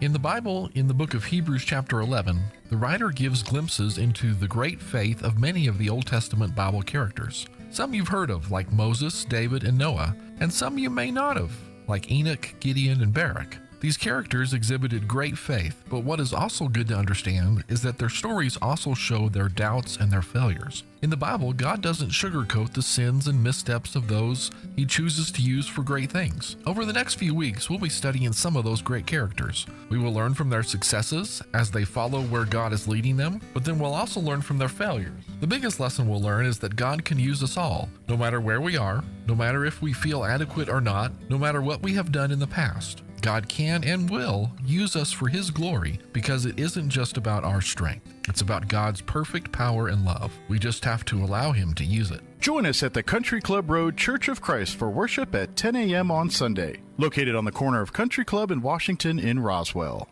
Here's a Mornings with Mike Winters fun fact. Slugs have 4 noses, but no fingers to pick them. Here's Mike Winters. And good morning. It is 27 minutes after 9 o'clock, and now officially joining us on the radio, wearing her Humane Society hat. Good morning. Crystal Noble back with us this morning. Good morning. Good morning. How's life at the shelter this morning? Warm. Yeah. We are under a quarantine with the dogs. Parvo? Possible distemper. Distemper. Okay. We had a puppy on Monday that was sick, took it to the vet. The vet felt very strongly that it was distemper, so they advised us to quarantine just to watch everybody else. So no adoptions right now for no for adoptions dogs. right now. Or is that all animals? I don't have any cats that are fully vaccinated Okay. yet to go up, so cats will go up on Tuesday. Okay. Because they get their reboosters tomorrow. Okay. So Tuesday they'll go up. However, I will. Does this that just applies to your place, right? The Humane Society. Or does that also apply to animal control? I think animal control has been dealing with similar issues. Okay. And yesterday they told us that they were closed for deep cleaning and sanitizing. Okay. I don't know if they're reopened today or not. Okay. But I know they've been battling some issues off and on. But if you are looking for a dog right now, call over there and ask and see what they're doing. Yes, and if your pet is missing, still call them and ask them, hey, have you picked anything up? Yeah, all that still goes on when pets are being turned in and things like that. But we just can't adopt out animals that because of risk of spreading the disease. Right, and unfortunately, we can't take in anything either because the puppy was in our quarantine. Gotcha. So all of our But you can triage like you guys normally would and say, hey, we can get it over here, or we can, put it online and keep it at somebody's house if need be. There's always a way to figure these out. We have loopholes that we're, able to do. However, there are times to where gets overtaxed. I have overfilled my loopholes. Yeah. But please, if you're trying to do some of these things, don't let that disturb, because that stuff's got to happen. And we'll unfortunately, with our weather being as warm as it is, and we have not had a true winter, the parvovirus and the distemper virus have not been able to be killed because it has to be freezing temperatures. Unfortunately, needed some more 8s, huh? We needed a lot of more 8s. Yeah. Now we got 8s now that it's got a 5 and it's a plus. Yes, unfortunately. So one thing that we want to encourage everybody, make sure you stay on top of your vaccinations. Parvo, distemper, rabies for your cats, RCP, because we are an incubator for these viruses. And I'm going to take a stab that when we get weird weather patterns like this, it pushes the timetable up for these things. It really does. Yeah. It really does. So normally this time of the year, what we would be dealing with would be just your basic upper respiratory allergies, kennel cough, the same stuff we go through. But because our weather has fluctuated so much from hot to cold to hot to cold, it's basically, pushed it forward a little bit faster than it should have. Right. And normally in January, we have white stuff on the ground or cloudy days or cold. And right now we have 85-degree temperatures. We're all in t-shirts. They were t-shirts, capri, shorts. Yeah. So be cautious. If you have animals, make sure to keep the poop in the yard cleaned up. Sure. Because it attracts flies. And flies are a big carrier of parvo. So they land from one poop pile to the next poop pile.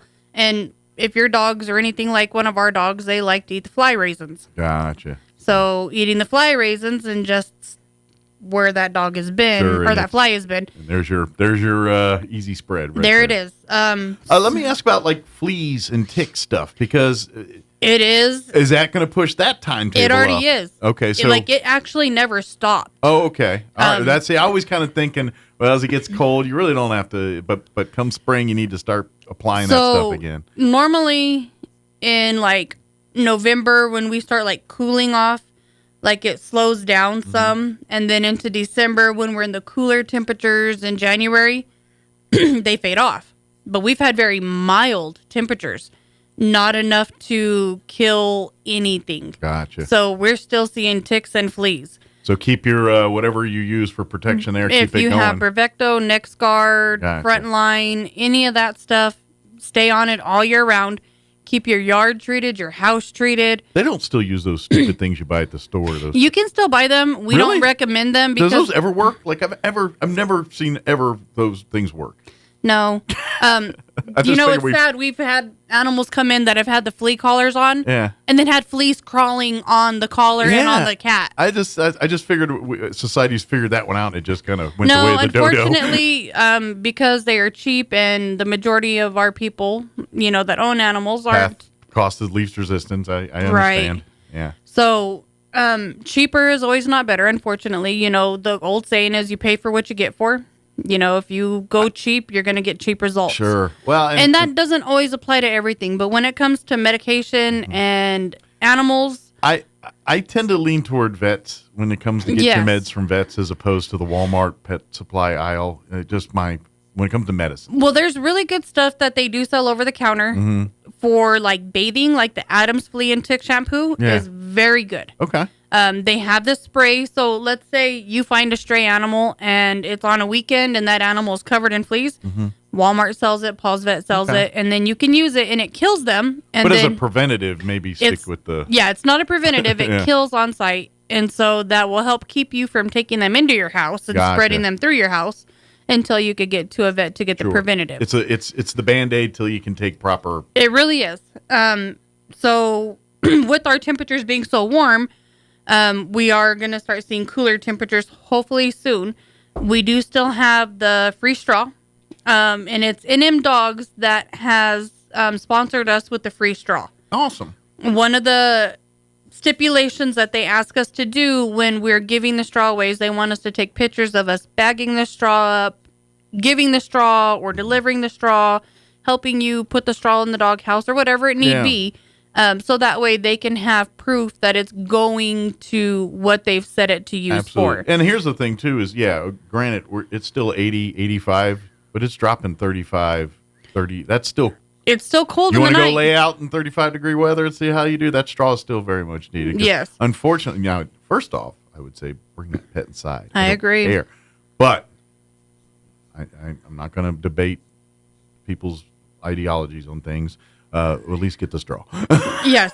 So if you need straw, call down to the shelter Tuesday through Saturday, 10 to 12 and 1 to 4:30. Let us know how many dogs you have because we have a certain amount of flakes to give per dog. Okay. And so if you say, hey, I have 3 dogs, 3 dog houses. Does size matter? Like if it's a little. No, it's mainly the size of the doghouse. If it's a lot larger doghouse than a regular size doghouse. It's more about the facility, not the pet. Right. Gotcha. So if you have a Chihuahua, 3 flakes is going to be quite a lot, but at the same time, it'll last a lot longer than it would a medium-sized dog or a large dog. Absolutely. Once we, get to start handing out, more of the straw, as we get low, we just contact this place. And then they call in an order to one of the livestock places here, and we go pick up some more, barring that they have it. We do have a couple of dog houses that are available if there are people that are in need of dog houses. If you have a dog house that you're not using and you don't need, contact us because we do try to help the community as much as possible by taking dog houses and helping them give the animals proper shelter in the weathers when, people... They might not be able to take them inside. Some provisions are better than no provisions. Yes. And so that, we're trying to make lemonade here.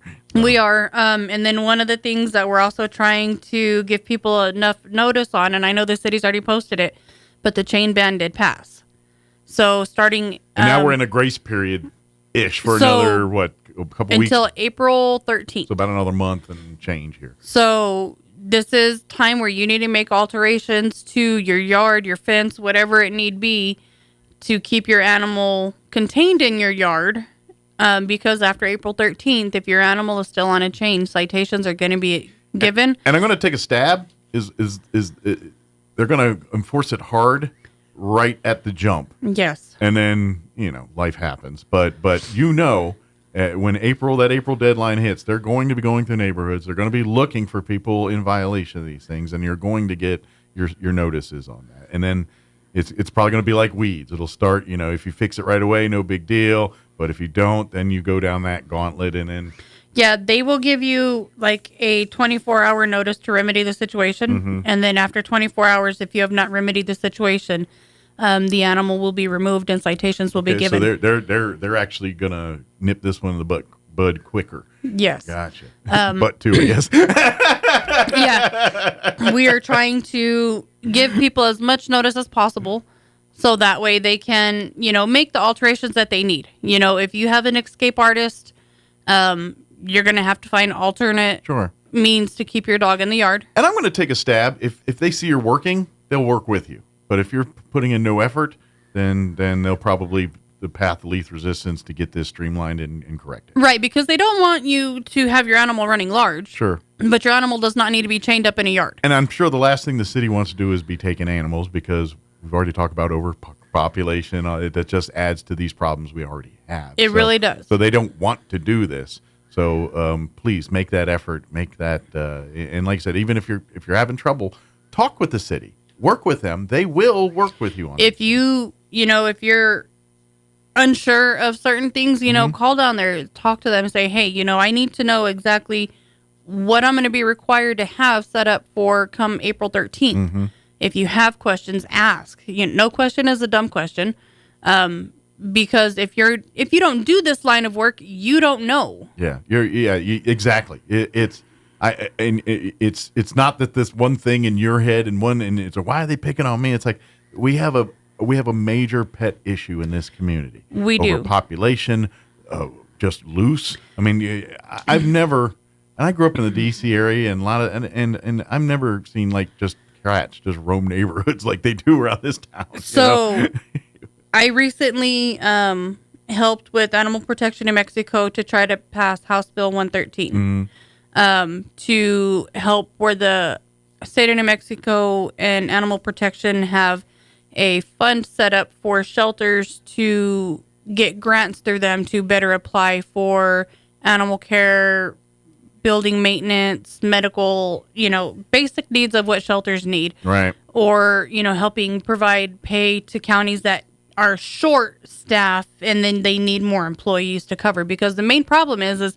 we have 20 animals to one staff.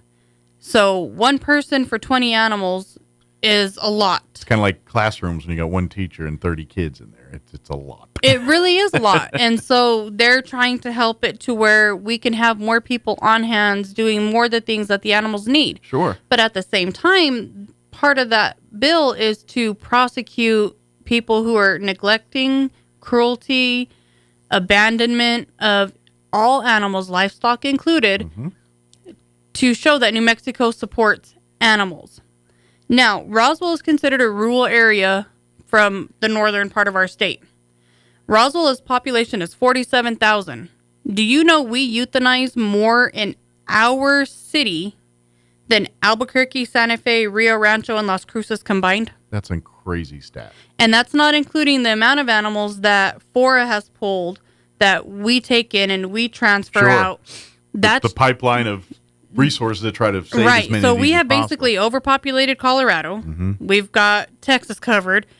We got parts of Utah covered. Washington's, kind of slowing down. Wyoming is slowing down because we've sent our animals out to other places. Our community. All from our community, Roswell. Not New Mexico. Roswell, New Mexico. Chaves County. Yeah, Chaves 7,000 square miles, whatever it is for our county. That's insane.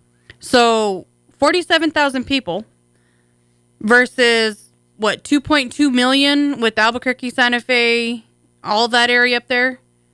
So an eighth of the population has overpopulated animals bigger than half of the state of New Mexico. Yeah.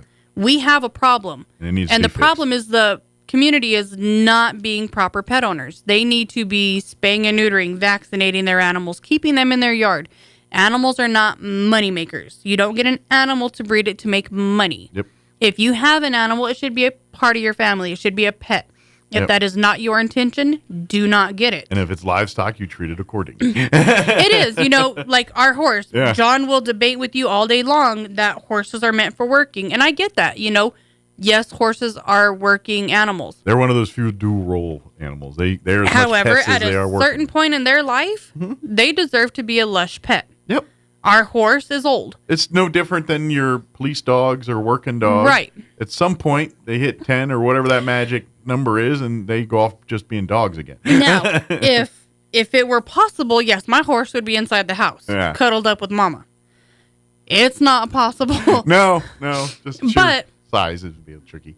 No, I've seen a lot of people that have their horses come inside their house, but it's called Mr. Ed. It was, and he only really went into the front door there. But they didn't stay in the house.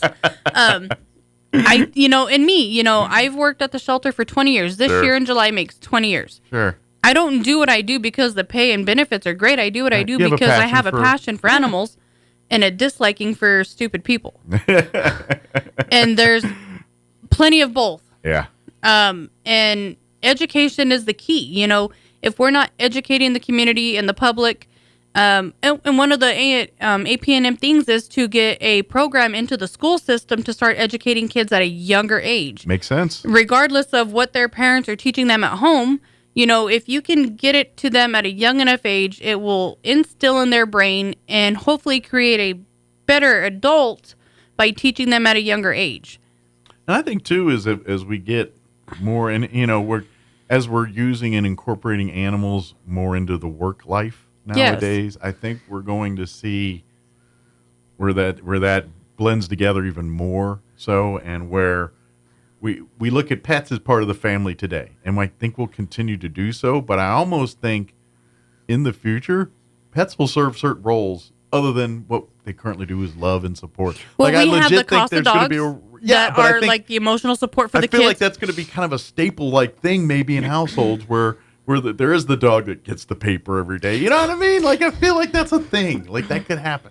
There are so many dogs that I see on videos, on reels and everything, where they have the dogs trained to open the refrigerator, retrieve a beverage or something. But I think like for like your epileptics, folks that deal with those, and we're seeing all, like I feel like that's going to be a more common thing where people that are getting diagnosed with these things, standard operating procedure is get them a service dog, get them something, because there's too much evidence, and at the end of the day, investing that money in that kind of thing as to create the next new magic pill, which, you know, we go down that road and keep down that road. But these are the types of things, and I think that also is going to serve the role in overpopulation issues, is finding ways to incorporate, you know, pets into other roles other than just being a family pet. And so that's the big, but you're absolutely correct on everything you said. We here in the Roswell community have to be responsible people on this stuff. It's been decades and decades of misuse, mistreatment, mislogic on all of this stuff, and we are paying the piper on that one right now. That's why animal control, that's why the humane side, that's why these rescues, and they're all at capacity or at their extremes on what services they can offer, you know, and so it's to a point, and it's, you know, it's really bad. Like you said, it's really bad when we're just sending to Albuquerque or to Artesia. But now when we've got literally the western half of the country pretty much stocked with pets, if that's not an alarming thing that does not raise a red flag. And I wish that's not even out of one of the 50 states. That's out of one town that is a medium-sized small town. Right, you know. And, you know, the Travis County, you know, it includes Dexter, Hagerman, and the part of Lake Arthur as well. And then, you know, all the outskirts of Travis County. Exactly. It includes all of it. But at the same time, 90% of Travis County's population is right here in Roswell. It is. You know, 90% is here, and then, you know, the other 10% is without Hagerman, Dexter, Lake Arthur, and the creamy points in between there. It is. And so the majority of people, you know, they take animals out, they dump them out in the county thinking, you know, oh, they'll revert back to, you know, ends up on someone's land. The wild time, you know, and yes, they end up on somebody's land. They are hungry. They attack their livestock. And what happens? That animal gets shot. And I hate to burst this bubble. Domesticated animals don't survive. They aren't built for living in the wild anymore. No. They're not. They don't resort back to the wild. This is why feral cats don't make good house pets. This is because they've crossed that line. Right. Yes. You know, you can't have an animal who's used to being fed on a schedule and then just take it and leave it out and expect it to fend for itself. Yeah. That's like a child. That's like you taking a 2-year-old and feeding it and taking care of it, nurturing it, and then leaving it out in the wild. They're not going to know what to do. They're going to starve. Yep. And especially like this is the thought I always have, just because of me and my world is, I got my 2 cats, and I ever think, like, if they ever just got out and gone, like, would they just be bullied by the other cats? Probably. Or like, would they be brought in? And I'm thinking, no, I think they're going to look at them and make them into whipping, because they're fat compared to what we got outside here, Well, and then, like, you look at all, like, the cartoons, the Aristocats. Yeah. You've got your pampered kitties, which are our house cats. Like, my cat goes on a conniption fit if there's a hole this big in her food. Yeah. So, you have your princess kitty, and then you have your alley cat, and... Like, for 10 minutes, they're going to love it. They're going to be running around chasing whatever, and then they were like, okay, when's lunch? And then they don't know where lunch is, and that's what's going to be. Right. And be like, wait a minute, where's the bowl? Where's the magic bowl? All these birds I've been seeing out the window, I'm going to get one now. I'm going to get one. And then they... And then 5 minutes into it, they're like, I'm tired, I'm not getting one. Oh, they move too. This is hard. The ones in my house don't move. They just lay there till I pounce on them. Yeah. I do have some stuff at the thrift store today, too. Yes, come shop. Yes. We can't adopt, but we can definitely shop. Yeah, so today, all the clothing in the baskets are half off. Okay. So what used to be 50 cents, now 25 cents. Nice. Ladies' dress shoes, there's a plethora of them, and so they're going to be half off today as well. Awesome. On Valentine's... I imagine people are starting to think about summer dresses, spring dresses. The weather's starting to think a little bit, I better start getting my cooler weather gear together. Right. They're like, I'm going to be wearing it next week anyways. Yeah, I'm going to need these sun's out, guns out. Yep. Next Friday, on Valentine's Day, anything red is going to be half off. Nice. So red shirt, red shoes, red pants, red hanging thing. Practical gifts like that make excellent romantic gifts. All I'm saying, I mean, don't get like a blender unless like that's a couples thing, But so I am all for kitchen gadgets. Yeah, but you got to be on board. Like, you can't surprise a person with one of those. They have to tell you. Like, you can't. Yes. If you tell them, okay, I would really like this. Like, if it's a conversation and we agree, then amazing, great. That's how marriages and couples. You know what? Work. I didn't know I needed an espresso machine, but I got one, and I love it. Okay, but I'm just thinking, from the dude brain, never go that route. Okay, just don't buy her a vacuum cleaner. That's gonna get you in hot water. Unless they specifically, throw all those subtle, not so subtle hints at you. Look, this is what you're going to buy me. I'm sending it to you in your Amazon cart. Picture one on the fridge. Maybe you should go and get that. But, But they do have a lot of different things. Like, they have some really, really pretty wall decor. So if you have a partner, spouse, loved one, friend, cousin, somebody. Or if they're a collector of things. Like, you guys got a bunch of knickknacks and things. Come down there. You'll be surprised at the rare stuff that you just see sitting on the store, the shelves of the thrift stores. I have an antique honey jar. Nice. So if you love a glass blown, so maybe if you're with the honeycomb made into it, honey jar. And that's how hard it is to get one of those, or find or thrift if you store. do, or what they cost. Yeah. Oh yeah. I paid the price because I wanted it. Right. But even still, because you got the thrift store, it's still. Like, if you bought that off like eBay or something, it would be probably 10 times what you paid. Probably. But, they also do have a very large Lazy Boy recliner, and I do believe it rocks, as well as kick your feet up and kick back. It's an overstuffed plushy one. Okay. For $300. Not bad. They have other small household items. I'm going to take a stab. That thing new's probably $1,500. So, yeah. At least. So. And it's brown in color, as most recliners are. Why, I don't know. I think it's because it's safe.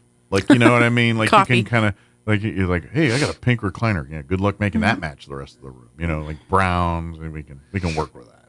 But it's universal. So. It is a very universal color. But they have a lot of other things. They have this really cool rolling shoe organizer. Okay. It looks, I don't know. Somebody's listening. Finally. Yeah. Somebody's like, she's speaking my language. Some husband's like, no, that's a lot. I didn't It's send him to buy not more super shoes. big. I'd say it's probably 3 feet by 3 feet tall. Okay. And then it's got like the mesh material, like, the ones that you hang in your closet. Mm-hmm. But this just kind of accordions out and then it locks. And then you just sit your shoes in it and you can wheel it around in and out. I saw that. I was like, oh, but I don't have a whole lot of shoes. I don't need that. But I'm not the shoe person. I am the purse There is person. a lot of shoe people, so that one probably would be and very it's popular. so weird. The majority of people that come into the thrift store that are looking for shoes, like they have a specific shoe that they are looking for. And I'm like, wow, I've never been that kind of a shoe person. Well, and I know, like, especially in sneaker world, where you get the Nikes and you have collectors. And yes. So that, but I also know in that world, newness is a thing. Like if you wear the shoes, that's diminishes the value of the shoe. Yeah. So well, it's just like purse collectors. Yeah. They put them in a case in the wall and they never touch them. It's like don't take it out the box. What do you mean you pick it out the box? Kind of that mindset. But at the same time, I also think that world also says too, no, I'm going to wear them once or twice. Like they can't be dirty. That's a sin, or there can't be a crack in the leather. That's a right. sin. But you got to at least put them on to say that feel you got, them. yeah. So you can show up at the thing to say you got the kicks, and then put them back in the vault, so to speak. Just like the Hyundai Santa Fe commercial. I think where the guy didn't get the shoes, but he shows up with a Hyundai Santa Fe.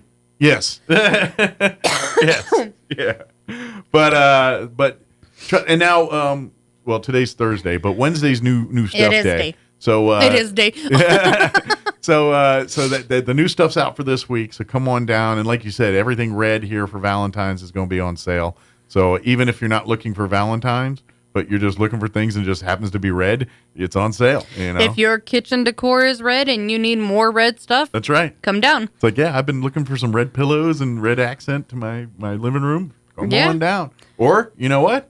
I need more red in my wardrobe. Yeah, I do. Because Fridays is red. Remember, everyone deployed. Absolutely. There's always we've got to have at least one red in the lineup there too. So, good deal. Of course, if you're curious and want to see what pets are at the shelter right now, is the website still a little cattywampus? Or so for the most part, it's allowing us to do what we need to do. Okay. How long that's going to last, I don't know, but we're slowly getting the newer, updated part done. Yeah, the website's transitioning to more newer, updated software, modern platforms and things like that. So it's in a bit of an influx at the moment right now. But if there's some immediate stuff and stuff, always like and follow the Humane Society, Roswell Humane Society Facebook page. We have an Instagram now, too. Oh, and now you got Instagram as well, so you can like on Instagram for all the Instagram users out there. Yes. So I guess Facebook bought Instagram or Instagram bought Facebook. Yeah. I don't know how it is. But so we have it set up to where if we post on one, it posts on the other. So It's posting in both. So if you don't have a Facebook page, but you have an Instagram page, you're not missing anything. You're not missing anything. Come and find us on Instagram. But if you're one or the other, or if you do both, you can like both. Yeah, if you do both, you can like both. That way you have a better chance at, like, if you missed it on the Facebook, it might show up on your Instagram, depending on how your algorithms are fed, I guess. Yeah. The thrift store has their own Facebook page. They post stuff like hot topics or hot items and stuff like that. They'll post them on their Facebook page. The rare finds that pop in from time to time. And please, if you'd like to donate, call ahead. Yes. As spring is starting to come sooner, people are starting to clean out early. People are going to start cleaning out the sheds and storage areas and all that. They're going to get rid of the old, bring in the new. Yeah. Call us ahead of time. Make sure Camille has room because our storage area is limited. Sure. And so we can't have everything piled up to where it creates a trip hazard. We have to make it safe for people in wheelchairs or walkers to get through. And part of it, too, is I'm guessing some of it's shared space. So if there's like you had a flux of hay and things like the space is being utilized for other stuff. Well, too. I have the straw in an area to where it can't get wet because if it gets wet, it gets damaged. No bueno. Yeah. So that is completely separate. And then the thrift store has their own little storage shed. I gotcha. Okay. I was just kind of figuring, because of collecting donations for more, it kind of might eat up into space there a little bit too. So. Our space is limited on both sides. However, if you have donations, if they're larger items, call ahead. For the majority of the time, if it's smaller items, a notice is not needed. But if you do have clothing, call ahead. Yeah. That is our number one donated item is clothing. And so they have to process it. They have to hang it. That just can't go right from your car to the shelf. It's right. So it goes through a little bit of a processing transition. And sometimes the back room gets a little overfilled with clothes, and they're trying to get them out as fast as possible. So, but you got to give them a little breathing room to catch up a little bit. It's like, oh, can you hold it for a day or two so that they catch up, and then maybe we'll have some space for it. And that's, Camille will tell you, hey, if you've got a lot of clothes, can you hang on for just a little bit? If it's a couple of bags, sure. But please keep donating because yes. and I'm telling you right now, we're just about to, but I'm telling you right, like if you're looking for say you're young, starting a new job, looking for business clothing, things like that. Don't waste your time going to the department stores. Go right to the thrift store, get your dresses, get your suits, pay pennies on the dollar, because I know you want to look like $1 million, but you're broke because you just got a new job and you now got to buy $1,000 worth of wardrobe and you got $10 to your name. And you got to pay rent. Let's make you look like $1 million with your $10. Yes. And if there's something specific you're looking for, or a certain size, or something like, hey, I need a suit that's this size, tell Camille, tell Amanda, tell Jeremiah, hey, this is what I'm looking for work. If something comes in, here's my number, call me. They will do it. Yep. They will keep their eye out for you. They will do it. They have a little cork board with, just for for lookings. Requests and lookings. Yes. Yeah, absolutely. So please support there in the meantime. And of course, if you have any questions, don't hesitate to call. Yes, the office is open, so if you need to talk to us, come in, talk to us. I just can't let you go see the dogs. Right, can't let you in there. But if you have questions, or if you happen to see a picture of one online and asking about it, or asking what, because right now it's indeterminate until things start tamping down, and then you can put a timetable on it. But I'm guessing it's like you have one case that sets all right, now it's at a week. But as soon as another one, we got to reset it for another week. That's exactly how it goes. Yeah. So if nobody else shows any symptoms or any issues, we'll be clear on the 18th. Gotcha. If somebody else in the meantime shows symptoms or issues, then we have to start over. Right. So give it a few days, but as we get close to the 18th, and if you want to check and get an update, call first. Yeah, you're welcome to call. We can tell you, yes, quarantine's off, no, it got extended, or, it wasn't distemper, it was something else, and so it got relieved.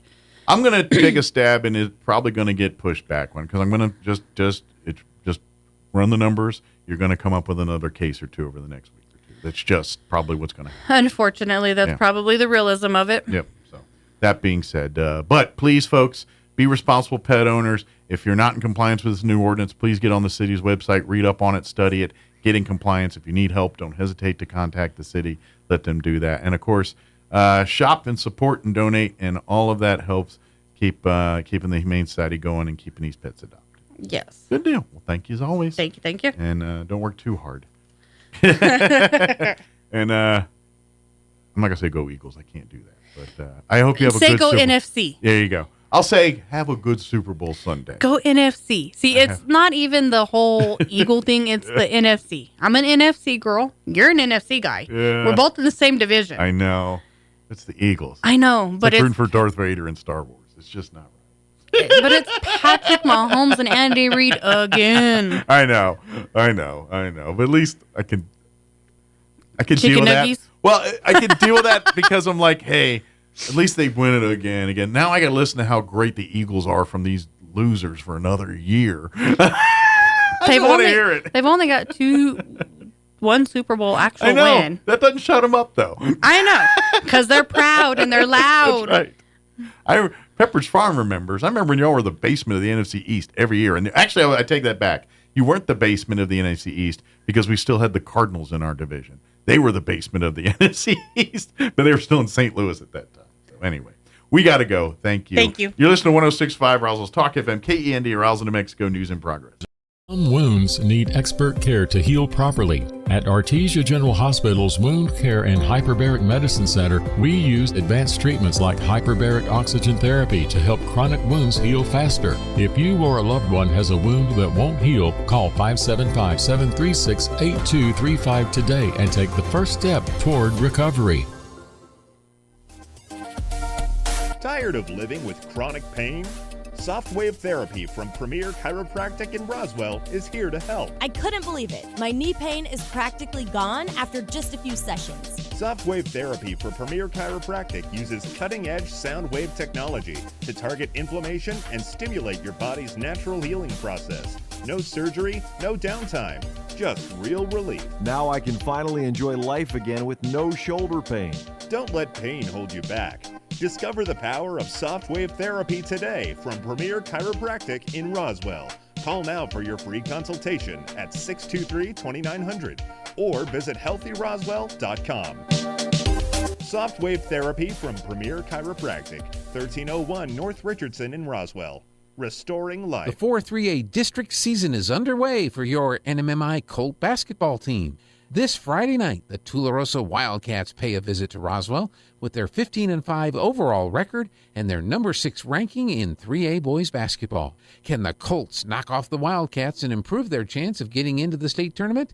Find out Friday night at Cahoon Armory in Roswell. Attend in person or watch KSVPTV.com or KSVP TV on YouTube. NMMI Colt basketball. It's awesome.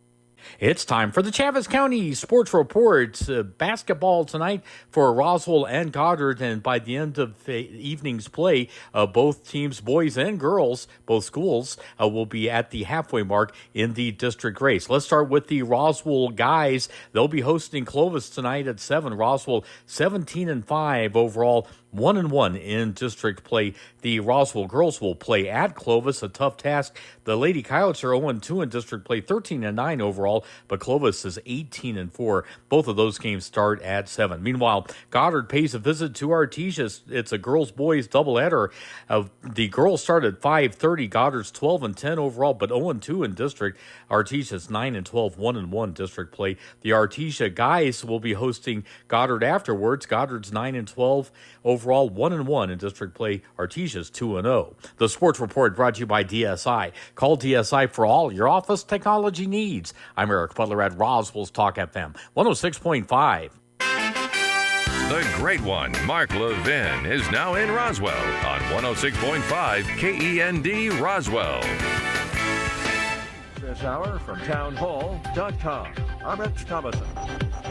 Saying it can no longer stand taxpayer dollars going for things like Egypt tourism or a gender pronoun project in Sri Lanka, the Trump team drastically scaling back the agency known as USAID. The Trump administration's presented a plan to the remaining senior officials at the U.S. Agency for International Development that would cut worldwide staffing for aid projects from 8,000 direct hires and contractors to fewer than 300. That word from 2 current USAID employees and 1 former official who spoke to the AP on condition of anonymity due to a Trump administration order barring USAID staffers from talking to anyone outside the agency. Meantime, the AP's also learned that Elon Musk's Department of Government Efficiency sought access to the Treasury Department payment system to stop money from flowing to USAID. Ben Thomas, Washington. President Trump's buyout offer for federal workers put on hold by a federal judge in Boston. A group of Western senators proposing creation of a wildfire intelligence agency. The bipartisan proposal is led by Senators Alex Padilla of California, Tim Sheehy of Montana, John Hickenlooper of Colorado, and Steve Daines of Montana. The proposed agency would facilitate greater coordination amongst federal departments and operate across state lines. In the words of Senator Hickenlooper, wildfires don't care about state lines or Forest Service boundaries. He says a centralized wildfire intelligence center will speed the response to fires and promote cross-agency collaboration. Bob Agnew reporting. A mother and daughter have been killed by a powerful storm that raked eastern Tennessee last night. Just 143,000 jobs created last month, according to the government's January employment report. On Wall Street, the Dow is down 267 points, NASDAQ off 175. More on these stories at townhall.com. Everybody wants cheap airfare, but where do you find it? You call low-cost airlines. Their prices are direct from the airlines, and they're so low you can't find these fares published anywhere. They specialize in cheap flights, discount hotel rooms, cheap car rental rates, and great package deals anywhere around the world. Wherever you want to go, they can help you get there cheaply and with a best price guarantee. If you want the lowest prices on your airline tickets or other travel services, call now. That's right, call. That's the only way to get these rates. Experts are standing by 24/7 to get you the cheapest airfare and hotel rates available. So don't wait. Call right now for the lowest travel prices anywhere and for great last-minute travel deals too. Call 866-755-5300. That's 866-755-5300. Again, that's 866-755-5300. Call us right now. Russia is seeing more attacks from Ukraine, attacks on Russian soil. Russia's defense ministry said Ukrainian troops and armored vehicles launched 8 waves of attacks on Thursday, but insisted these had been thwarted with heavy Ukrainian losses. The General Staff of Ukraine's military said only that clashes had taken place. A war monitoring institute, the ISW, has reported that Ukrainian troops made advances, but says it's not clear if these positions were held. These latest clashes come 6 months after Kiev's lightning offensive into Russia's western Kursk region, the first occupation of Russian territory by a foreign power since the Second World War. The BBC's Olanda Teal. Hungarian Prime Minister Viktor Orban says his government will take legal action to eliminate non-governmental organizations and media receiving U.S. or international funding. Says they could be considered as foreign agents. News and analysis at townhall.com. Those power-hungry high-tech data centers may soon be coming to a neighborhood near you. OpenAI is scouring the U.S. for sites to build a network of huge data centers to power its artificial intelligence technology, expanding beyond a flagship Texas location and looking across 16 states to accelerate the Stargate project championed by President Trump. The maker of ChatGPT has put out a request for proposals, and this week began visiting locations in Oregon, Pennsylvania, and Wisconsin. Keith Peters reporting. New York City trying to deter dangerous subway surfing through education, but some say that's not enough. They argue making the trains harder to climb and train surfers more easy to detect could be part of the solution. One subway driver says locking the doors at the end of the train cars might keep people from climbing onto the roof. 6 people died last year subway surfing in New York. More on these stories at townhall.com.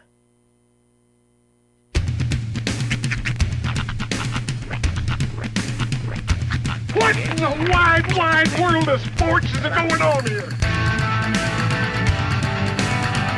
I promise you, whatever scum did this, not one man in this force will rest for 1 minute until he's behind bars. Now let's grab a bite to eat. Yeah, come on. I feel the hot wind on my shoulder and the touch of a world that is older. I hit the switch and check the number. I leave it on and then I slumber. I hear the rhythm ringing through it. Flamenco guitar and cumbia music. I hear the talking of the DJ. The travel listen, what does he say? I'm on a Mexican radio. I'm on a Mexican radio. Broadcasting live from high atop the J.P. White Building in downtown Roswell, New Mexico. It's Mornings with Mike Winters on 106.5 Roswell's Talk FM. Is that what I sound like when I talk? Now, here's your host, Mike Winters.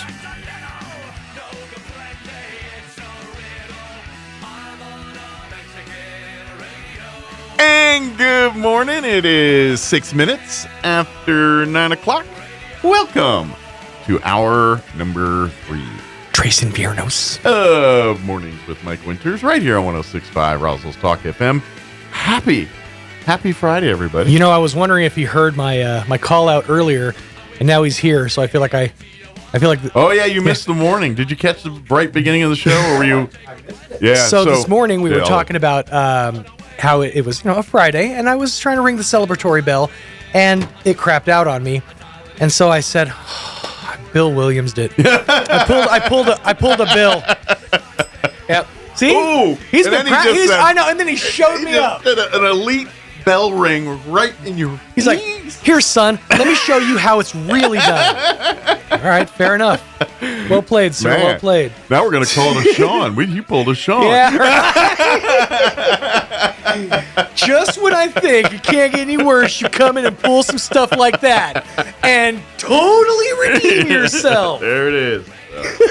All right. It's all in the wrist. There we go. A little finesse. That's all it takes. Well, happy, I guess, Super Bowl weekend. Indeed. 59 going down this Sunday. Yeah. Of course, we all kind of go. Matter of fact, he's here. Yeah, he's waiting. He's waiting to hit you up for squares. Did you already? No, he's just desperately. Yeah, I got to give him everybody. money, but I've already picked my squares. Same. Sorry, we're talking about gambling on the radio. My apologies. But don't act like y'all ain't looking for squares. I've seen y'all's Facebook. Y'all looking at it's. I've seen like several. Mm-hmm. It looks like people looking for crack. Anybody got some squares, you got some out squares? there? Anybody got some squares?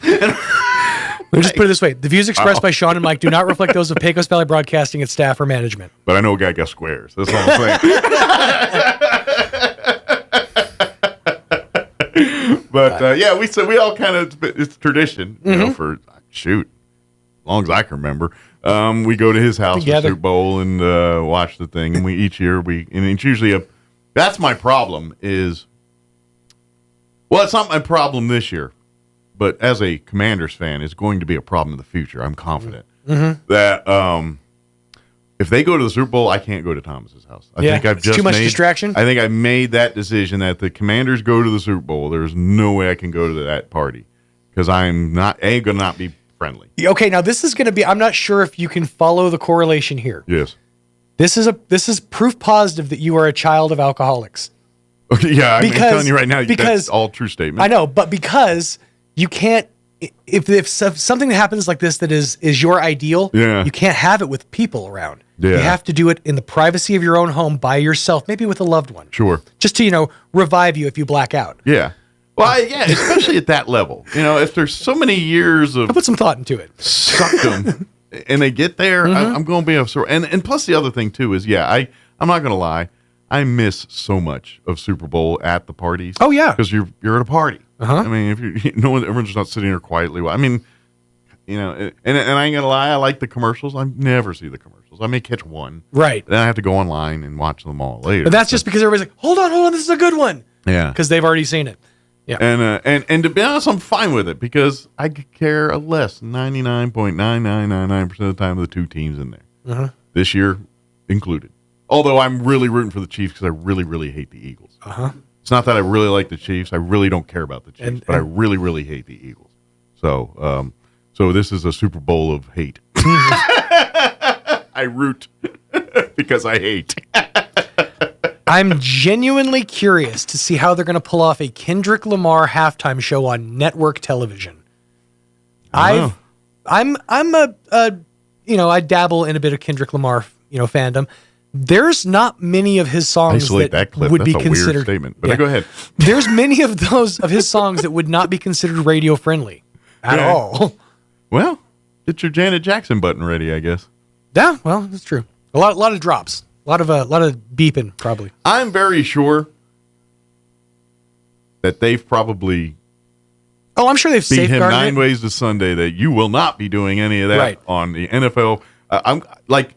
The NFL, at the end of the day, is not this publicly traded company. It's a mob. The NFL is the mob. It just it doesn't have to go to jail because we get to bet on it. We like what they do, But it's basically the mob at the end of the day, and they will tell people, you mess with the shield, and you will be a hole in the desert. They won't. And don't tell me the NFL don't do it. Yeah, so I think Kendrick Lamar is going to. Oh, I'm sure he's going to, keep it in check. But I'm just curious how they dance around. Pardon the pun. How they dance around all of that. Like the hit of the summer, and pretty much the reason he got the Super Bowl is because he wrote a song about Drake being a bit of a predator, a beef. Yeah, I know it's a whole. Yeah. So there's a line in that song where he says, trying to strike a chord, and it's probably A minor, and you're going to get the entire stadium screaming A minor at the top of their lungs. Yeah, it's going to be, I don't know, but maybe they're going to do a medley thing. Like they're just putting him out there to get it out there, and then Bruno Mars and 27 other people are going to show. I will say, if Drake shows up, I will be impressed. Ladies and gentlemen, Drake, and then they hug. Right there on the 50-yard line. Maybe that's the thing. There it is. Maybe the beef is going to be squashed at halftime. Maybe you just don't get it. It's all going to be brought to you by Hebrew National Hot Dogs. That's right. Squashing the beef the kosher way. And then right after that, they're going to have that 2-minute video of Pat McAfee doing that fat principal thing for flag football. Our guests are patiently waiting. They indeed are. I'll probably shut my hole and get the hour going. But yes, I'm not rooting for the Eagles. It's understandable. I think I've made that abundantly clear this week. Well, I just hope I get to play Fly Eagles Fly on Monday morning. And I know that not every Eagles fan's hot garbage. Just most of you. Oh, yeah, I agree. Yeah, I'm not an Eagles one fan by any stretch. Yeah. It's just mostly, because I know what it does to you. Yeah. They're just toilet people at the end of the day. Yep. I said it yesterday. I'll say it again. Boston and Philadelphia are the only two cities that grease their poles after the Super Bowl. If they win or lost, because either way, drunks are going to try to climb them. Yeah. Yeah, Philadelphia is just a toilet derelict city. It just really is. It's just everything about it, I mean, thank God they moved the capital of D.C. because, we had to go to Pennsylvania every year for that hot nonsense. But I mean, Rocky, My point, if you watch any movie about Philadelphia and tell me it don't look like a toilet. Oh, yeah, it does. Every time. Rocky, he's walking around toilet. But that's how true joy is to go live in Philadelphia, to experience sorrow. That Mike Wahlberg movie, Invincible, about the walk-on player. Mac Wahlberg. Mackie Mac. Philly, vintage Philly, right there. Toilet. And guess what? That was in the 70s. I guarantee you, those streets look exactly the same in 2024. If you walk same pavement, turns out. Philly. It's toilet. It's Philadelphia cuisine. I mean, Pennsylvania cuisine's toilet. Everything's toilet. Hey, they got cheesesteaks. I mean, They do. But Geno's I mean, in the world of cuisine, one of your ingredients is cheese whiz. Sure. I love a cheesesteak. Don't get me wrong, but their cuisine involves toilet cheese. Toilet cheese? With the lowest form of beef. Mike, we shove it on a hoagie. The cheese whiz people are here to have a conversation with you. Big Cheese is here. Speaking of mobs. I'm telling you, our dairy people, that cheese was hot garbage. You need that real cheddar. But all I'm saying, and then I would extend it to more of Pennsylvania because guess what? Let's hop on over to Pittsburgh. You know what their big cuisine is? We put our French fries on our sandwich.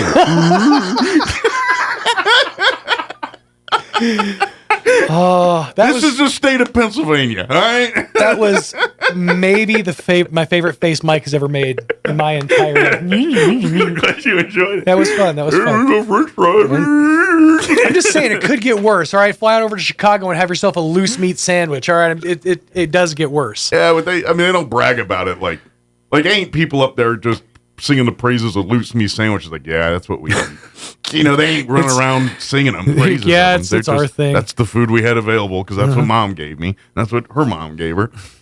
No, these people are like, we put French fries on there. See, we're smart. Well, I mean, think about it. You're getting the whole meal all in one handheld. That's a time saver. They're nothing if not the people of Pittsburgh. Well, that's because they're busy running from criminals and trying to steal things, so they got to eat their things on the go. Running from criminals and also committing crimes. That's right. They're criminals committing crimes on each other because they're all toilet people. I'm gonna have every Pennsylvania gonna be blown up by me today. I'm from Maryland. That's all we do. Is wait till I get to West Virginia. Those folks. All right, we're getting the hour going. I have the county manager. Destroys relationships with the rest of the country. Manager and a county commissioner just let me know tiring about Pennsylvania's toilet people. So I'm gonna get the hour going. Here's your weather.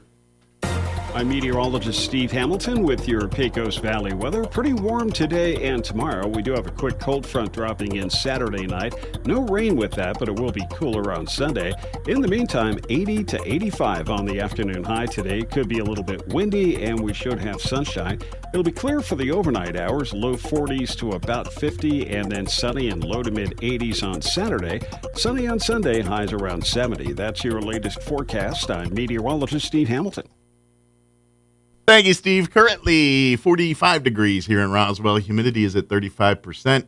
Winds are calm at the moment. We are expecting a warm one today. 85 our high today. It's like almost 90. It's February. It's nuts. But 85 today. Southwest winds 10 to 15 miles per hour. Tonight, mostly clear. Overnight low of 41. Southwest winds 5 to 10. Another warm one for your Saturday. Sunny and 83. West winds 5 to 10. Tomorrow night, clear with an overnight low of 38 degrees. Things cool down for your Super Bowl Sunday, but still pleasant. Sunny 67. That's like a more warm February here in southeast New Mexico. A normal warm. With northwest winds 5 to 10 miles per hour.